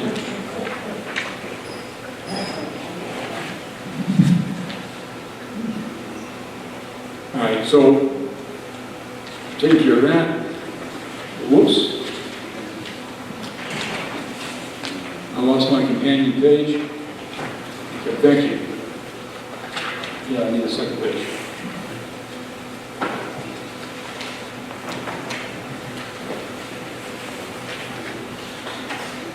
Oh, wait a minute, it's only one page, excuse me. All right, that pretty much includes the discussion of waivers. Chairman? Yes. Come on. This is on the revised waiver. Oh, okay. I missed that. On revised waivers, waiver request for the use of fertilizers, herbicides, pesticides, fungicides, or rodenticides, excuse me for my pronunciation, within 100 feet of buffer zone has been removed. But Conservation Commission has requested management of invasive species, possibly within a 100-foot buffer, provide exceptions for limited use of herbicides here. Okay, can you folks explain this?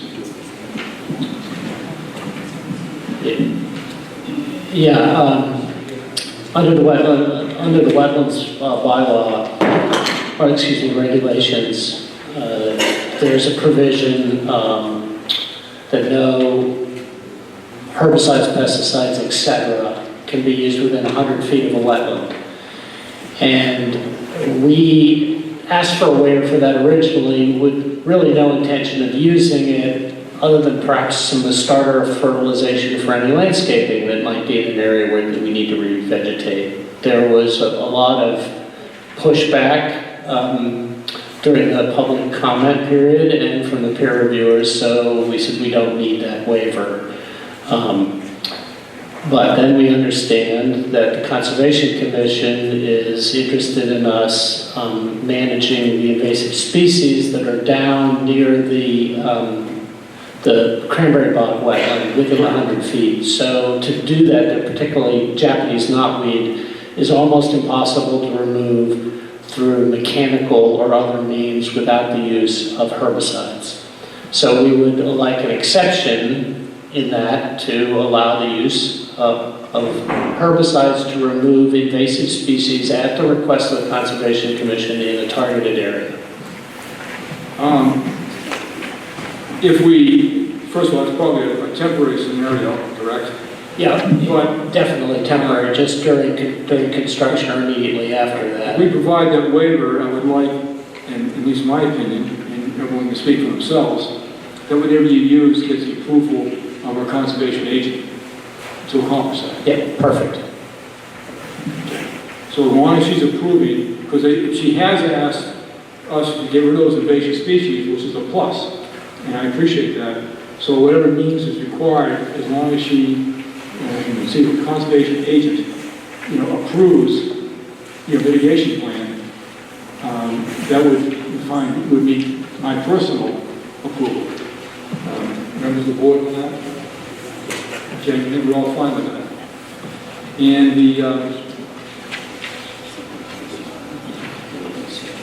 the last item, which actually wasn't a request for a waiver, but I did put it on, at least my report, regarding updated lighting and landscape plans. And I do understand now that they've been submitted, but I didn't see them. So if we can get them, that'd be great. Yeah, you've got revised landscape plans, and I have to confirm that the lighting plan is part of that, but we'll get you that if you don't, but we do have an updated lighting plan.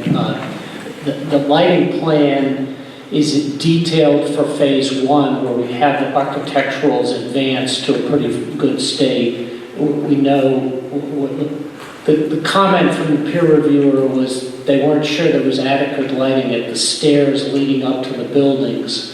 And that's because the lighting, the photometric plan that was prepared and submitted was for all the other site lighting. It assumed that the lighting from the buildings were going to light the stairs and the stoops leading up to them, which is the case. But we included the first phase one, where we have the detail, we know where the lighting fixtures are, we know how big they are, we know all about them, and they light the space. The other phases, 2 through 5, the architecturals are conceptual. You've seen them, the facades are the same, but they haven't worked out all of the details with every light. And so we would expect you would ultimately have a condition for that to make sure you're happy and with the photometric plan for all phases, we don't need a waiver from that plan. You'll get that with this documentation. So there'll be no waiver request for landscaping other than the parking lots, which we already talked about, and no waiver for photometric plans. You'll get all of that. Amy, who in the town would be responsible for reviewing the site plans, for, say, for lighting and so forth? The town planner? Okay. Is there a date on that plan? It was submitted last Friday. I think that's the date. But the landscape plan should be set out as on the website already. Not that, not the lighting. Okay, so the lighting plan may not have accompanied that. I'll follow up with that plan. Yeah, you're going to forward it to me and to Lisa. We'll get it to everybody. Yeah, and when Rich submits it also in the email, just for clarity, maybe list the date specifically as to which date on the landscape, which date on the photometric, and which date on the ones on the overall civil plans we submitted. Thanks. Yeah, a list of all your finals would be great, just so we can double check everything. Check. All right. Board, and Marilyn, you're online. Any other questions regarding any of the waivers for the applicant or discuss? Yes. Are we missing some on the, are we missing some waivers on the wastewater treatment plan? Okay. Mr. Blackrock, thank you. Mr. Chairman? Yes. Yes, I can address that, and I'll have to check something. We did include as a final section of town bylaws the Board of Health regs for design, operation, and maintenance of small wastewater treatment facilities. And my introduction said if it's applicable, and I apologize, I can't remember without going back and looking at it. The BOH definition of small may be much smaller than what our wastewater treatment facility is. So it may not be applicable, and I apologize. I didn't think to check that before tonight. So we'll certainly do that and be able to tell you if it's simply not applicable by its own clear definition of what small means. If it is applicable, then we request a waiver simply because it's all going to be covered by DEP with a groundwater discharge permit that we have to obtain. Thank you. Okay.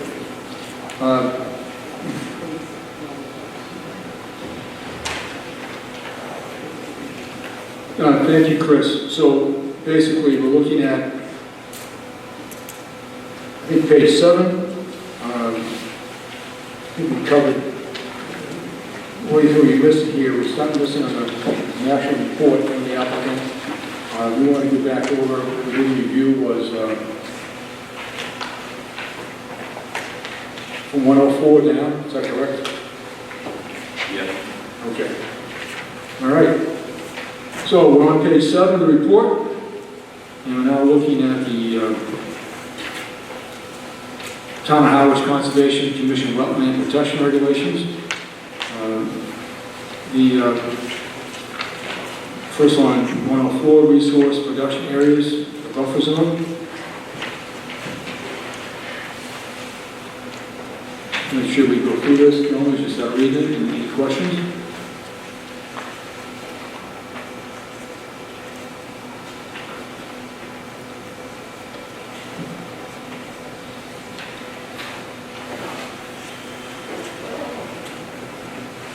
In the protected area, where you're going to be going into the town's 100-foot barrier, buffer area,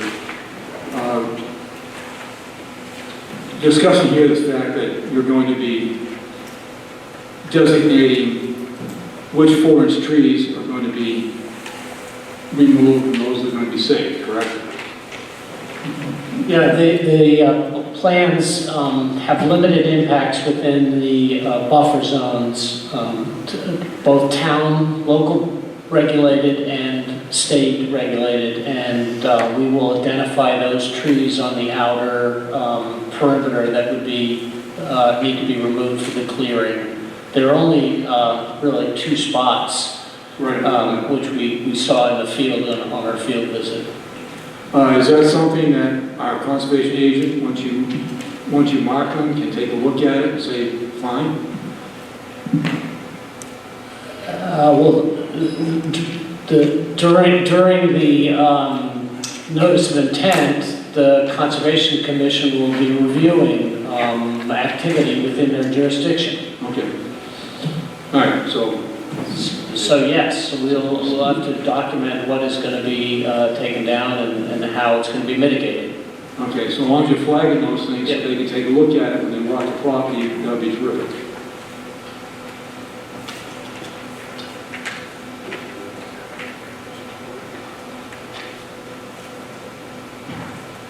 Okay, lawns.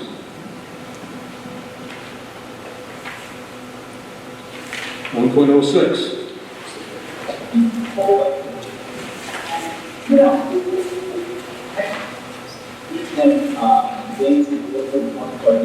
Any questions, gentlemen?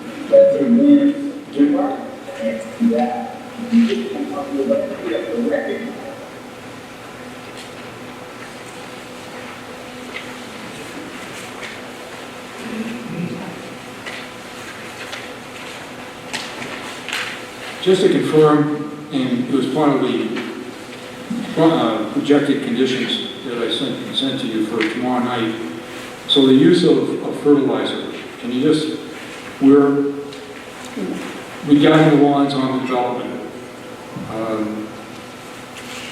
will you be using no fertilizers or low nitrogen, low release organic fertilizers on lawns around the buildings? So the landscaping plan that you received reflects this. There are shrub plantings around the buildings. Those would get a dose of fertilizer when they're planted, and they don't need fertilizer after that.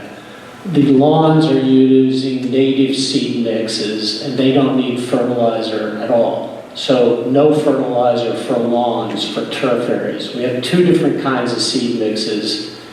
A low maintenance lawn beyond the foundation plantings, which are the shrubs, perennials maybe, and areas that we're going to let grow up in a wildflower kind of a mix. So no turf. So they won't be mowed regularly except to keep large trees from growing up. So they'll be mowed very infrequently and allowed to grow back.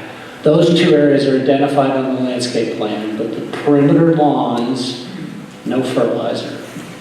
The only irrigation that would occur is just to get the grass to start to grow right out of the gate, and then that's it. So certainly, no little impact of nitrogen into the watershed. We don't have to go into this unless you want to, but our intent is to not put any extra nitrogen on this project because we have to have a no net increase of nitrogen. We all know that. And so it doesn't make any sense to add nitrogen if you're going to have to remove it somewhere else. So we're on it. Okay. No nitrogen. Excellent, thank you. Any questions? All right, erosion control.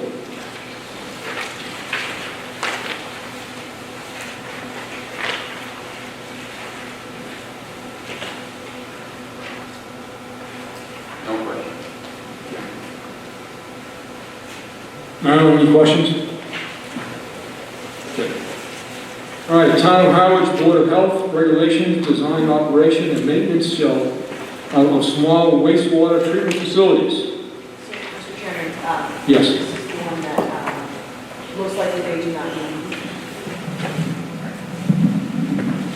So just in the sake of time, most likely they do not need this waiver. If they do not need this waiver, they have to withdraw this waiver.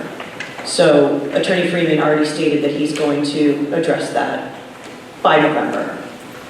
So there's no use going through this tonight because I highly doubt that they need this waiver.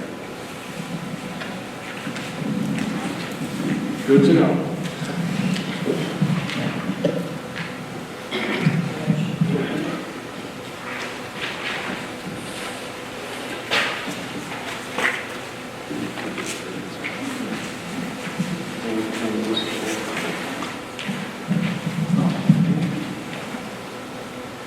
using one mic, you see the town's budget conservative in action here.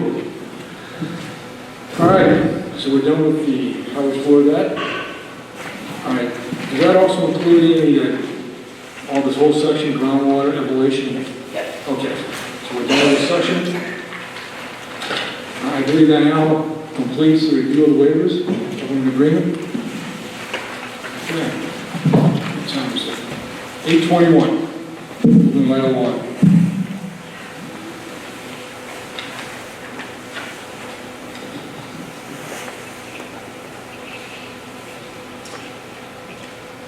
Regarding the waivers, applicant, any further discussion from you folks? No, thank you. Okay. All right. So the next part of the agenda will be public comment. I'm going to take it's now 8:22. I'm going to take, we got an 8-minute break or so, and we'll try to convene back at about 8:30 for public comment period. And at that point, I'll verbalize the general rules regarding public comment. And we'll have a public comment period for at least half hour. And at that point, we'll get on other parts of the agenda. Thank you.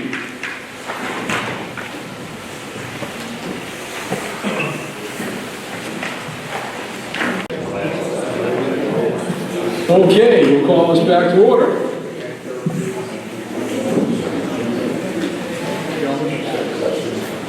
All right, we're going to begin public comment period, and I'll first designate a half an hour.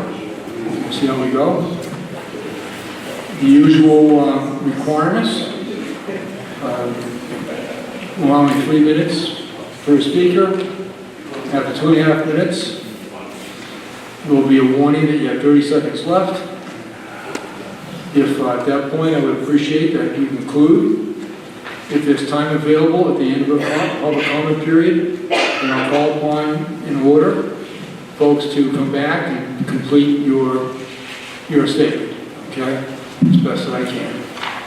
And on the platform, there is a sign-in sheet there, just to, when you do speak, to indicate your name and so forth for the record. Any questions you have will be directed to me, the chair, and after you speak, you sit down, then I'll see if the applicant or the board members at that point want to address the question, okay?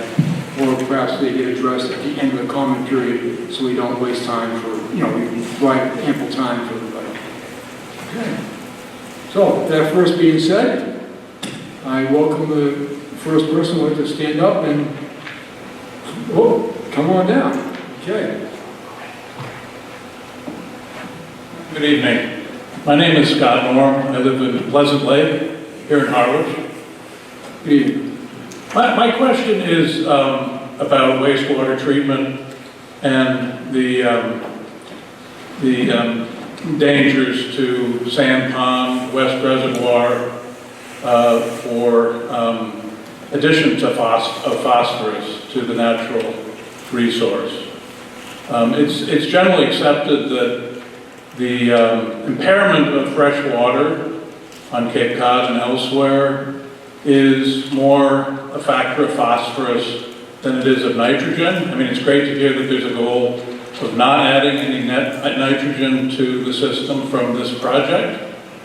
But for those freshwater bodies, and perhaps for part of the Herring River, phosphorus is the issue. That's the limiting reagent for, especially for cyanobacteria blooms, which are one of the most severe impairments to our freshwater in Harwich. So I'm just curious, I know that there is a general statement about an innovative alternative septic system that eventually will be installed for this project, but I would like to hear what the system does for phosphorus. Thank you. That's a great question, so perhaps, is there an opportunity, do you folks like to address that now? All right. Anytime you have the applicant or me speak, I'm going to add it to a 30-minute period of time, okay? So, Go ahead. Okay, so you're calling it a septic system. It really is a wastewater treatment system. It's advanced treatment, and it treats multiple pollutants to very high levels. Nitrogen is the most sensitive into groundwater because it's not taken up by groundwater through natural processes, and it makes its way ultimately to salt water, where it does a lot of eutrophication. Phosphorus can be treated to high levels in the advanced wastewater treatment, and unlike nitrogen, most of the phosphorus is taken up in the natural soils immediately around the system. You ultimately will use up bonding sites, getting into a lot of chemistry here, but you use those up. The further away you are from a freshwater system, the more natural bonding sites to attach the phosphorus to the soil particles. Once that happens, those don't really move beyond that. You can use them all up, but our treatment plant is well away from a water body, very far away from a water body in terms of the amount of soil below the ground between there and places like Sand Pond and the streams. We are discharging in that sort of general direction, but it's a long way away. So the keys are advanced treatment to minimize the amount of phosphorus that's going into the ground, and then the location of the effluent field far away from those water bodies so that you don't have the phosphorus ultimately getting to them. That will be part of the groundwater discharge permit that's reviewed by the Massachusetts DEP, and they will comment on it. If the phosphorus is not treated to the levels required by their permit, they'll tell us to do so. That's a short answer to a very long topic. Thank you. Okay. Next.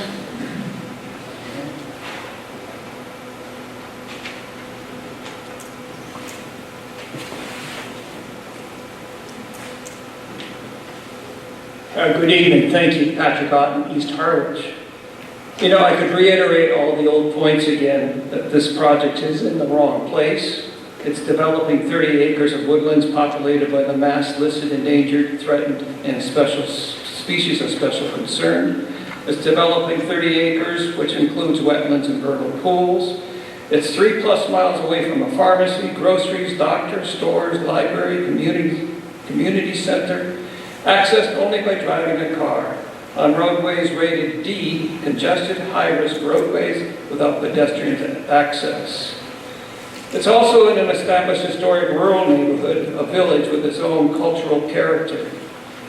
It's in a sensitive area above the Monomoy Lens Aquifer, adjacent to the sensitive Herring River.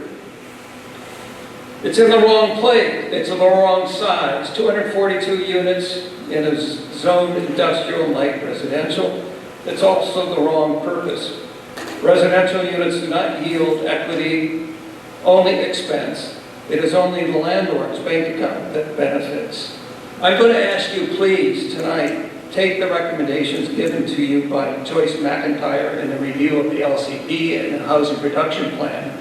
She correctly identified critical areas that are of concern, acknowledging the community character that needs to be preserved, the preservation of nature that she identified, and also what needs to be built and where it needs to be built. Thank you. Thank you, Patrick.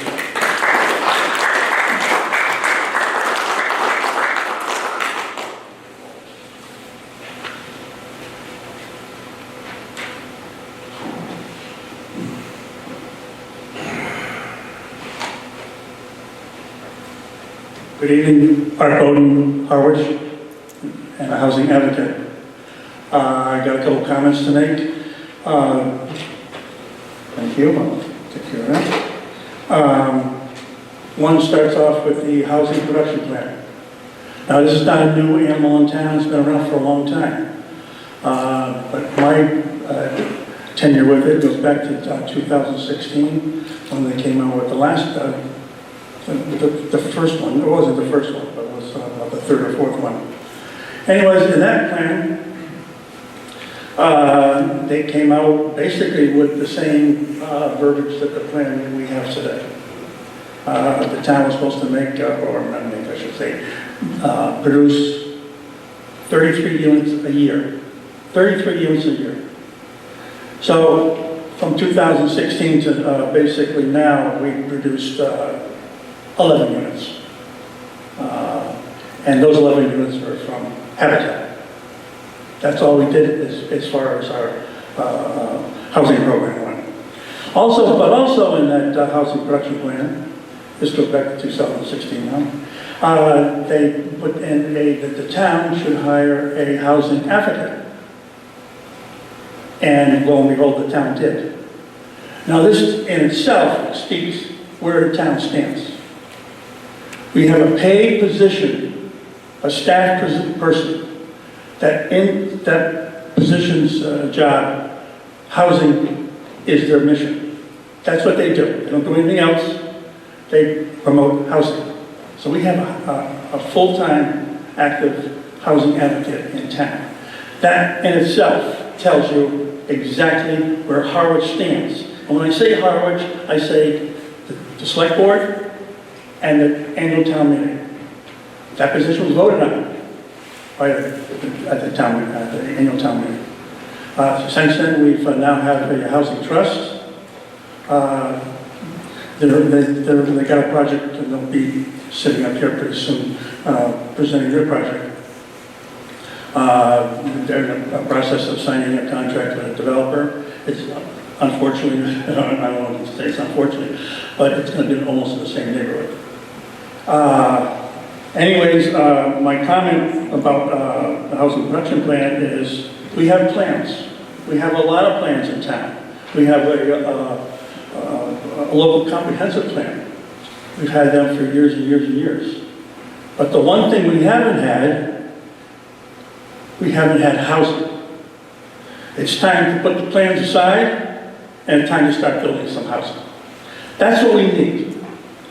We discussed it, we looked at it, we drilled down on it, and I'm not going to talk to if it's in the right place or the right time or whatever it is, but we need housing. We need affordable housing, we need attainable housing.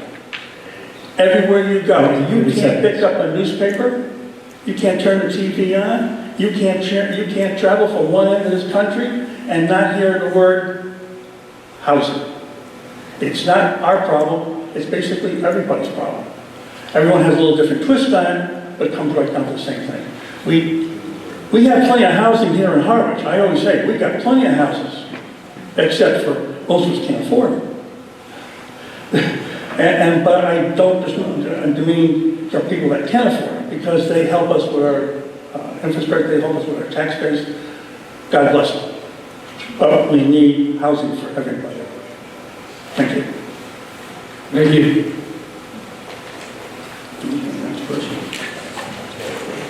Next up.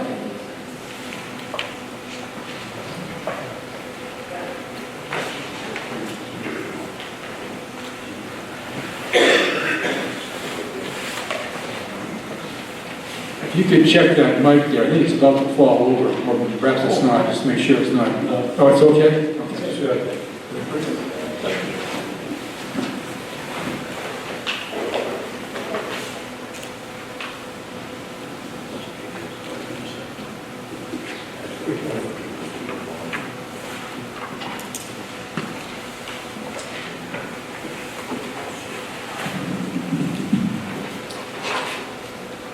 Thank you, Mr. Chairman, members of the board. I'm Ed Tremicki Guy, 448 Main Street.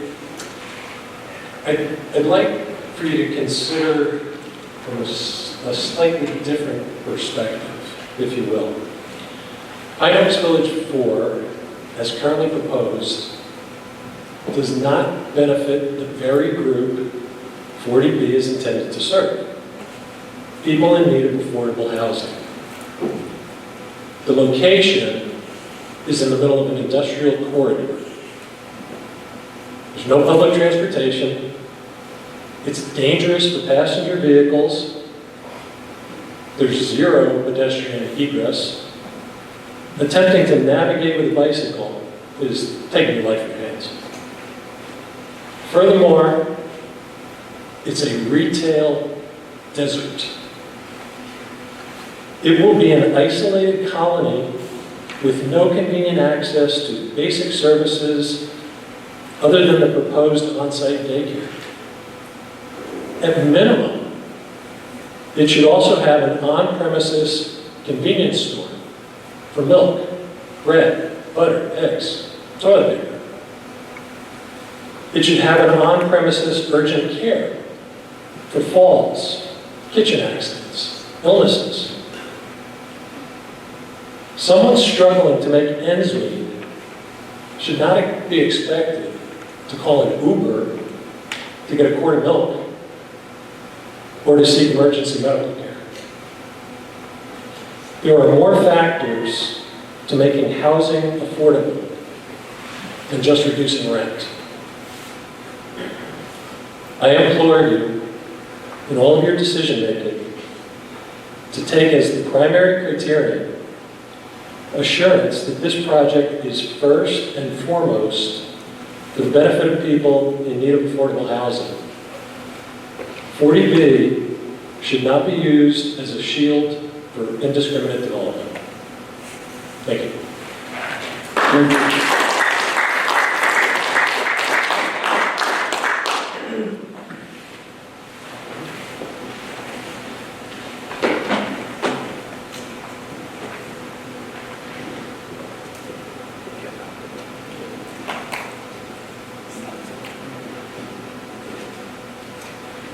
Sherry Stockdale, North Harwich. So the question that came up is, are there health, safety, and environmental risks that cannot be mitigated? Yes. If this is uneconomical for the developer, if it's uneconomical to build a proper wastewater treatment plant, then maybe Pine Oaks can't afford this. I don't see why their inability to afford the right thing to do should be foisted on the residents of North Harwich. Some of the numbers that were brought up, that what could be afforded by many is $1,045. It was requested at the last meeting, I believe, by Marilyn, that a rent schedule be produced, not just percentage of AMI, but what these units will actually be bringing in, because many of them aren't even close to $1,045. I would also say that currently there are 1,100 short-term rentals in the town, but yet I see nothing being done at any level, town, state, or federal, to regulate short-term rentals. That's 1,000 families that could be living in town, 1,000 families that could own their homes. It could be elderly people who are transferring to smaller homes. It could be starter homes. Yet this is all rental, as is everything else that's being produced in town. I don't see any starter homes, only rentals. And this is not a typical 40B. Because of the Herring River so close by, because of Sand Pond, because of vernal pools, because of the industrial zones and dangerous roads, and because of a 100-year-plus untouched forest. I would also mention that in addition to nitrogen, phosphorus, what about microplastics? How are those being monitored? Think of all the road runoff and the rubber from 1,700 cars every day driving over the Herring River. This is not a typical 40B. We need to push back on this as a town, because these things are going to be sacrificed. Herring River sacrificed, Sand Pond sacrificed. The health and well-being of everyone that drives around those roads, and don't tell me a 2-day traffic study is adequate for that area. I think it's probably illegal, because that's not a residential area. It's a partial industrial zone. So I don't understand how that 2-day traffic study stands and how it was reviewed and how our peer reviewer did not push back on that. It was mentioned that you won't see a sea of asphalt. That doesn't mean it's not there. Doesn't mean the runoff from that is not there. There are vernal pools besides the one that was named. I've seen frogs out in those pools. I've seen ducks in those pools. So I think what's happening here is that if people don't know it's there, then it won't be protected. 30 seconds. I heard 2 kinds of owls hooting the other night, a couple nights in a row. I know there are at least 2 kinds of owls. I had an osprey drop a fish next to me in my yard. There are frogs. I know of at least 2 kinds of frogs. There are at least 2 kinds of turtles. I just don't see how all of these things can be overlooked to just drop this 10-headed monster in the less affluent, most racially diverse part of town. We pay again. Just hand North Harwich the bill again.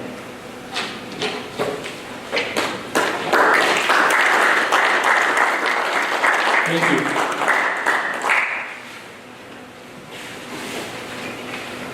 Good evening, everyone. Tom Birch, 2 properties on Queen Anne Road. Once again, I'd like to commend this board for your serious looking into this. It's a real serious problem in my eyes, and I appreciate these 6 months you've allowed us to speak. I could spend a month of Sundays here and talk about everything I see wrong with it, but I'm going to concentrate on the zoning waivers as the meeting is for. I built a commercial building on Queen Anne Road. I wanted to do this, that, and everything, and they said, you can't do this, you can't do that, you have to follow the zoning rules. I followed them, and I wanted to build a pool in my house. Oh, you can't put it there, you gotta make it smaller. I modified it to meet the zoning. How come everyone here has to follow the zoning rules?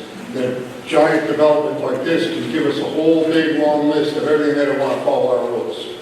I don't think we should allow any of the waivers, personally. That's my opinion. And then we have a whole thing of the wastewater treatment plant that's going to go in eventually after 1 or 2 things. I think it should start at the very beginning. And there's a whole bunch of waivers in here. They don't want to monitor the wastewater coming out. So as far as I'm concerned, no waivers. I can't do it without waivers, and don't do it.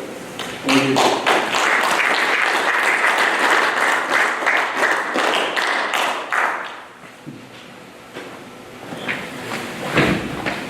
Is there anyone else that would like to address the board? Oh, thank you.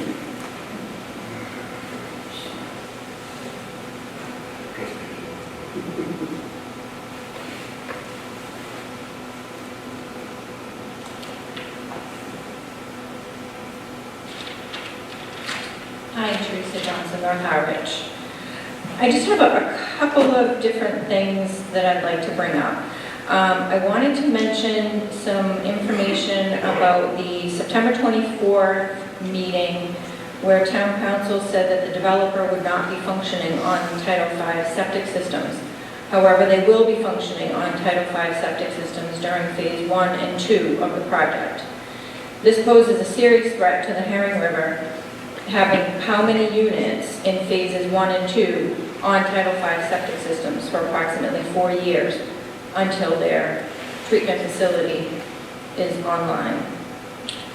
The other item mentioned at that meeting was regarding the peer review had said that Annis's Road is not an acceptable second access road.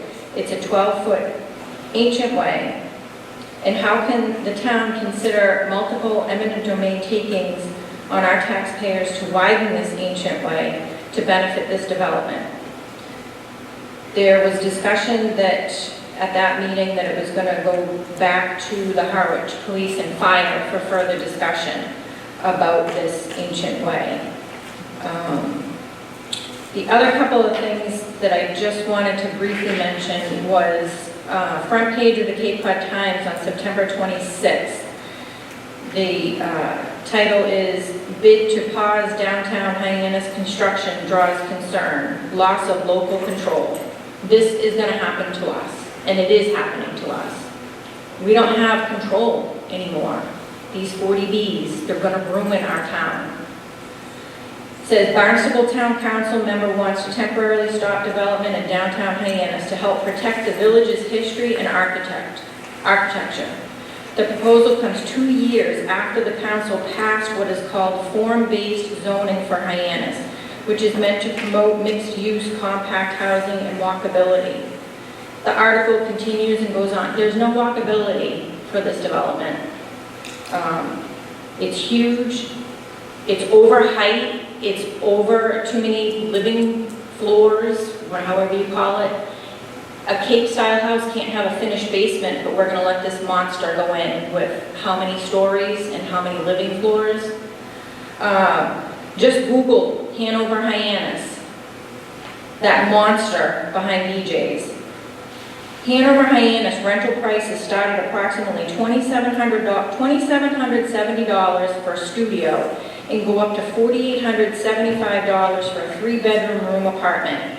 Though prices vary based on floor view and market conditions, some units are also available, very few, available through affordable housing programs with pricing ranging from $1,246 to $1,918 per month, depending on the unit size and income eligibility.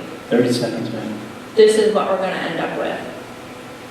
It's going to be overpriced, very few affordable units, and we're going to get stuck with it. They pay 50% of their taxes. They're already implementing all the road work that the taxpayers are going to have to pay for. It's just not fair. Please reconsider all of these waivers and conditions. Thank you. Thank you.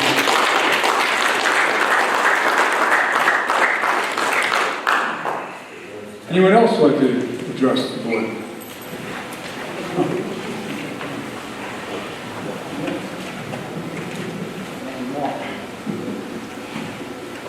Good evening, I'm Paula Miles, North Harwich, and I was not intending to speak, but several things have come to mind.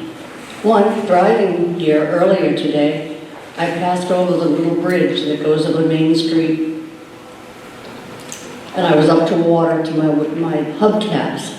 This is the bridge going over the Herring River. That's on not a terribly rainy day. I'm looking at paving that's going to cover massive amounts of land. Paving produces runoff. Runoff that's covered with oil and brake fluid and every other thing that roads contaminate.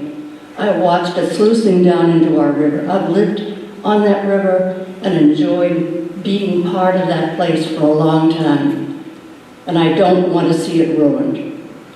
Sand Pond is where my family grew up and swam and learned to swim. We don't even want to put our feet in it now. It's going to continue to get worse. We were told that we don't have actual vernal pools over on the land that Pine Oaks wants to develop. They based that on a drought season. A vernal pool needs weeks and weeks of rain to seep into the ground, and it very often will go dry for part of the summer and part of the spring. It requires intermittent rain and flooding and sinking into the ground. I don't believe that a 2-day study of a vernal pool is enough to say that it doesn't exist. We must protect our environment. Water should go into the ground, it should be percolated, it should recharge our river. It shouldn't be turned into poison. Thank you. Thank you, Thomas. Next, please.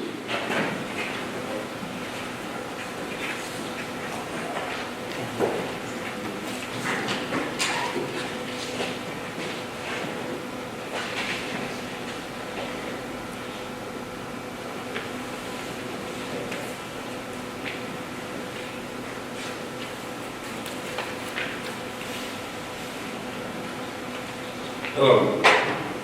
Good evening. My name is Ed McManus, and I'm here speaking as an individual, although I am a member of the local comprehensive planning committee.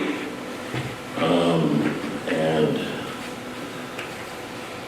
I noticed that you've received a couple of letters, one from the planning director and one from the chair of the local planning committee, that have different opinions on the consistency of this project with the local comprehensive plan and the housing protection plan. Yes. It's my opinion, and I've written a letter. It's rather lengthy.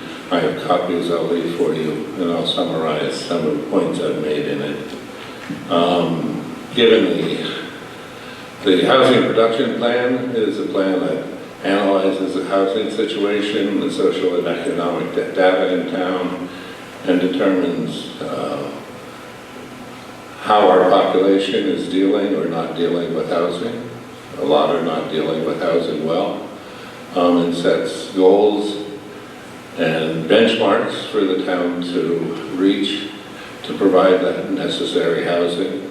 I feel that this plan, when it's constructed, will go very far in making those benchmarks and providing the housing that this town needs. Over the past many years that I've been involved in Harwich, I've seen a number of affordable housing projects built. Domes Way, Thankful Chase, a couple of the Habitat projects. All of them have been built on areas that were previously covered with trees and were basically clear cut, and to the extent that there will be some vegetation removed to allow for this project to go forward. The per unit amount of area that will be devegetated is 1/4 of what all of those other small-scale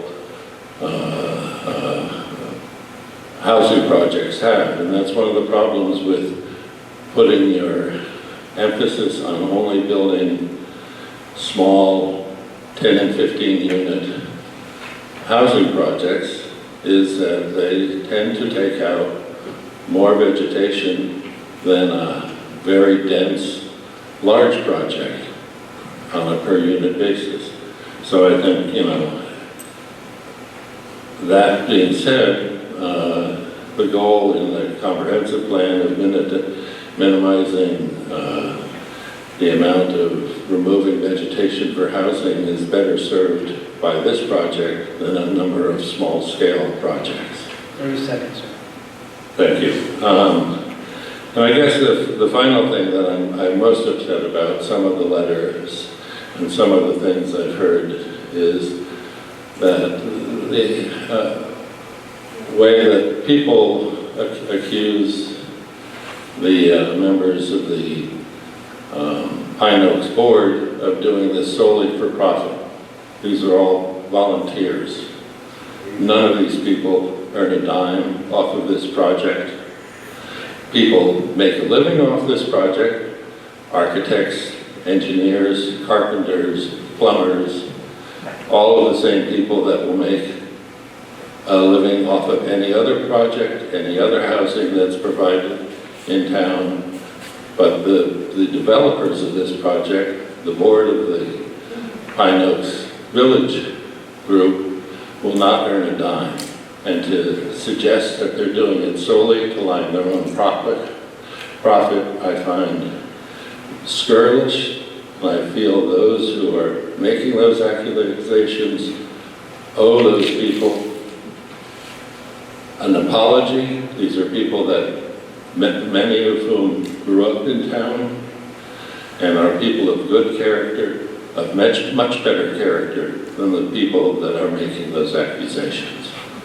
And with that, where would you like me to put these? Ken will get it for you. Ken, we have to make sure that this document, I need to take a copy as well, so it gets uploaded to the public comment page on our website. Sure. Okay. Thank you very much. Anyone else that would like to address the board?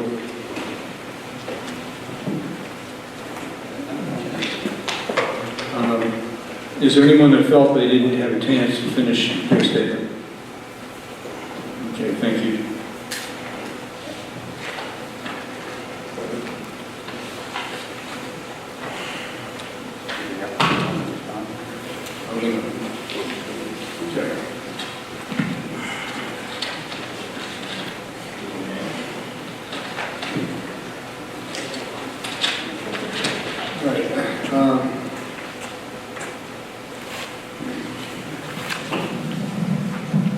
few of the questions I just kind of, if I could, ask back to the applicant.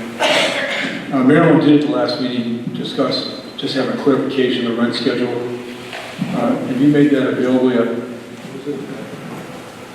No, I missed it. Okay. Yes, we did submit that. Okay. I believe it was to Christine as well as Lisa. Well, apparently I was just informed that I didn't go through my entire package. It is there. Okay, so I could do it. Oh, I We'll didn't. make sure we try it again. Well, no, we haven't. Okay. All right, so that rent schedule, if it's not, if it's not already, will be posted on the site under, reports from the applicant.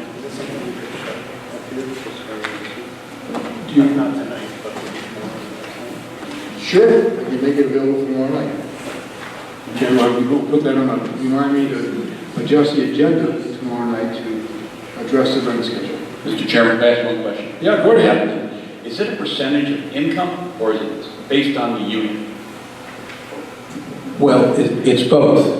I think we submitted in the original application the formula, but in a nutshell, what the formula that is a HUD formula but adopted by the state agencies, basically depending on the household size, which correlates to the size of to the number of bedrooms, whatever that AMI is, whatever the actual dollar amount of income is, the formula says the household should only spend up to 30% of their housing costs, housing shelter, which is in this case being rent. It's rent and any utilities that are actually, part of the formula. Just real quick,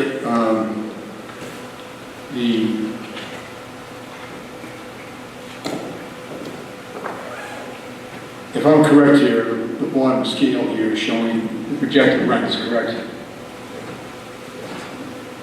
Yes. Okay. And we will have this available tomorrow night. As a matter of fact, I'll make additional copies, and this will be posted on the website. But there are a number of apartments that are ranging from rents from $769, yes, to $1,777. And there are also a number at $1,500, $1,800, and so forth being shown here, which so will coincide with the discussion that Brianna Powell had earlier today regarding the need for residents as far as what rental income they should be, targeting. And of course, as it gets into the 100%, 80 and 100%, they go higher. But I will make this available. It will be online for everyone to take a look at.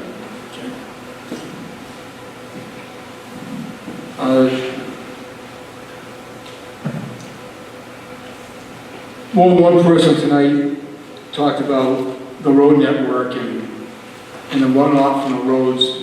And just want to ask you how, on the road network, how stormwater management does address runoff on the roadways. Okay, that's for me. Yeah, the stormwater management on this site will not leave the property. Will not flow out to the Herring Brook on surface. It's going to be pre-treated with advanced filtration. It's a bioengineered treatment system that removes phosphorus. It uptakes it. It removes nitrogen to high levels. It won't have microplastics that can get into the water system. All of the stormwater is being managed either subsurface below these parking lots or in the natural depressions. And to say that all of these massive parking lots are going to run off into the Herring River, that is not true. They have not looked at the plans. They don't understand the proposal. The peer reviewer has signed off on this. The Conservation Commission will be reviewing this to make sure that they agree with the approach. The Environmental Protection Agency has issued all kinds of guidance documents on how to do this, and we're going above and beyond that. So it's a what is called a green stormwater infrastructure approach, relying on natural systems to manage those pollutants that do run off the surface of the neighborhoods, and then they will be stored and infiltrated into groundwater. Well above this groundwater elevation, so that the soils can do the natural removal of those pollutants. Thank you, appreciate it. Sarah, you mentioned that you have some people online that want to ask a question. Joyce has her hand raised. Oh, Joyce, you right ahead. Yes, thank you. Appreciate the really helpful, nuanced discussion, and this is it. Appreciate Ed's comments. Just in response, the operating budget is public record. It's 2 pages, requires minimal caffeination to understand. Use of funds, developer fee paid, which I understand, this is contracted work. But in the total phases is $13.16 million with a developer fee deferred. That's on the first page in terms of use of funds. And I think this is a nuanced discussion in terms of the local group, the church homes, Pine Oaks, with a long history in town, and then the economic realities and the development fees that go into a project of this scale. So anyone has questions about that, obviously as part of this project, that budget is public, and I want to encourage people to study that because it's all there. Thank you, Joyce. Yep. Sarah, was anybody else online that wanted to speak? There's no hand raised. Okay, thank you.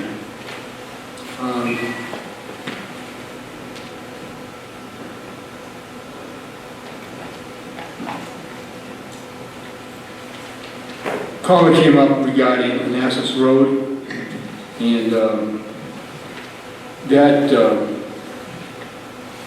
the only road right now, the Manassas Road is an ancient way, which is approval not required situation, I believe. Anyway, since it is an existing ancient road, and that's the road that at approximately 12 foot wide, whatever I believe is being used as the emergency access road, in which the town is not paying for the development of that, but the applicant is regarding the improvement for that emergency access road. Tomorrow night there may be discussions, will be discussions regarding that road. Potentially, you guys it might also in the future be conditioned to be a standard access road and what that might require. Okay. And I just, because it did come up, just briefly, if you could, discuss, during the use of Title V septic systems on the initial phase, and how that will or will not accomplish the same goals which the full stormwater and septic system management program will. So the applicant is proposing to use the regulations under Title V for only Phase 1, not Phase 1 and Phase 2, just Phase 1, to construct the advanced wastewater treatment system with the ultimate same treatment functions as the full groundwater discharge permit. The reason we are doing a Title V out of the gate is for 2 reasons. One is it's very involved to operate under the full discharge permit. DEP requires a significant operator expense and expertise, while the system is very simple and can be operated with weekly visits. They don't need a full-time operator, particularly for the small flows that are starting. And then the second, probably more important, is DEP requires you to have a replacement fund for the entire cost of the system in an accrued account, so that if something goes wrong, you have the money to fix it. And that's a big chunk of money that isn't needed until the plant is fully operational. So and the other reason, frankly, is that all these upfront costs are hard to finance until you ultimately get the ball rolling. So to start with the Title V system, which is part of the groundwater discharge permit application, DEP has to sign off on all of those treatment mechanisms. They have to sign off on the interim operator status. They have to sign off to make sure we have money in the bank to fix it if something goes wrong on phase 1. All of that happens anyway. It's just you don't have to fund the full plant until you need it, when all the flows are there. We won't be able to get a building permit before DEP gets their groundwater discharge permit. So you're not going to actually start under Title V. You're going to operate this during the construction of the first phase under a fully DEP-approved system. It's really done so that you can phase into it based on the amount of flow that you're going to be generating with the same treatment as the ultimate plant. Basically, the Title V is going to be designed based on the number of units that are going to be using. Yes, yes, but it'll be designed ultimately to ramp up. It's a phased increase in treatment system as it goes. Anybody else on the board have any questions? Okay.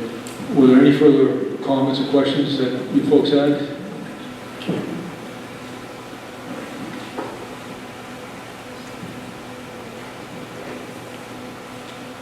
Next line of business was just future fall scheduling. I'm sorry.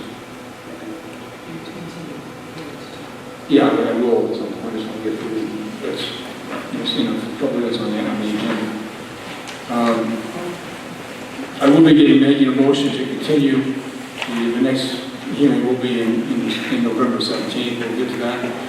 Was there any other new or other business? You guys up here? The next schedule is tomorrow. Excuse me, I apologize. Any other new or other business to discuss in the board? Okay. Any further comments? All right. Okay. All right. That being the case, I'd like to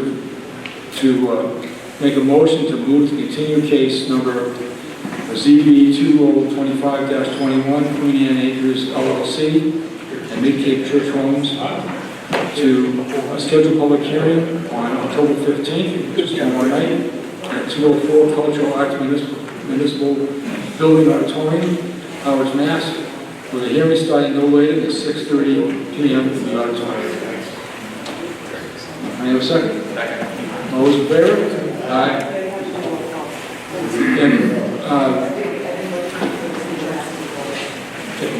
Can I have a roll call, please? Marilyn?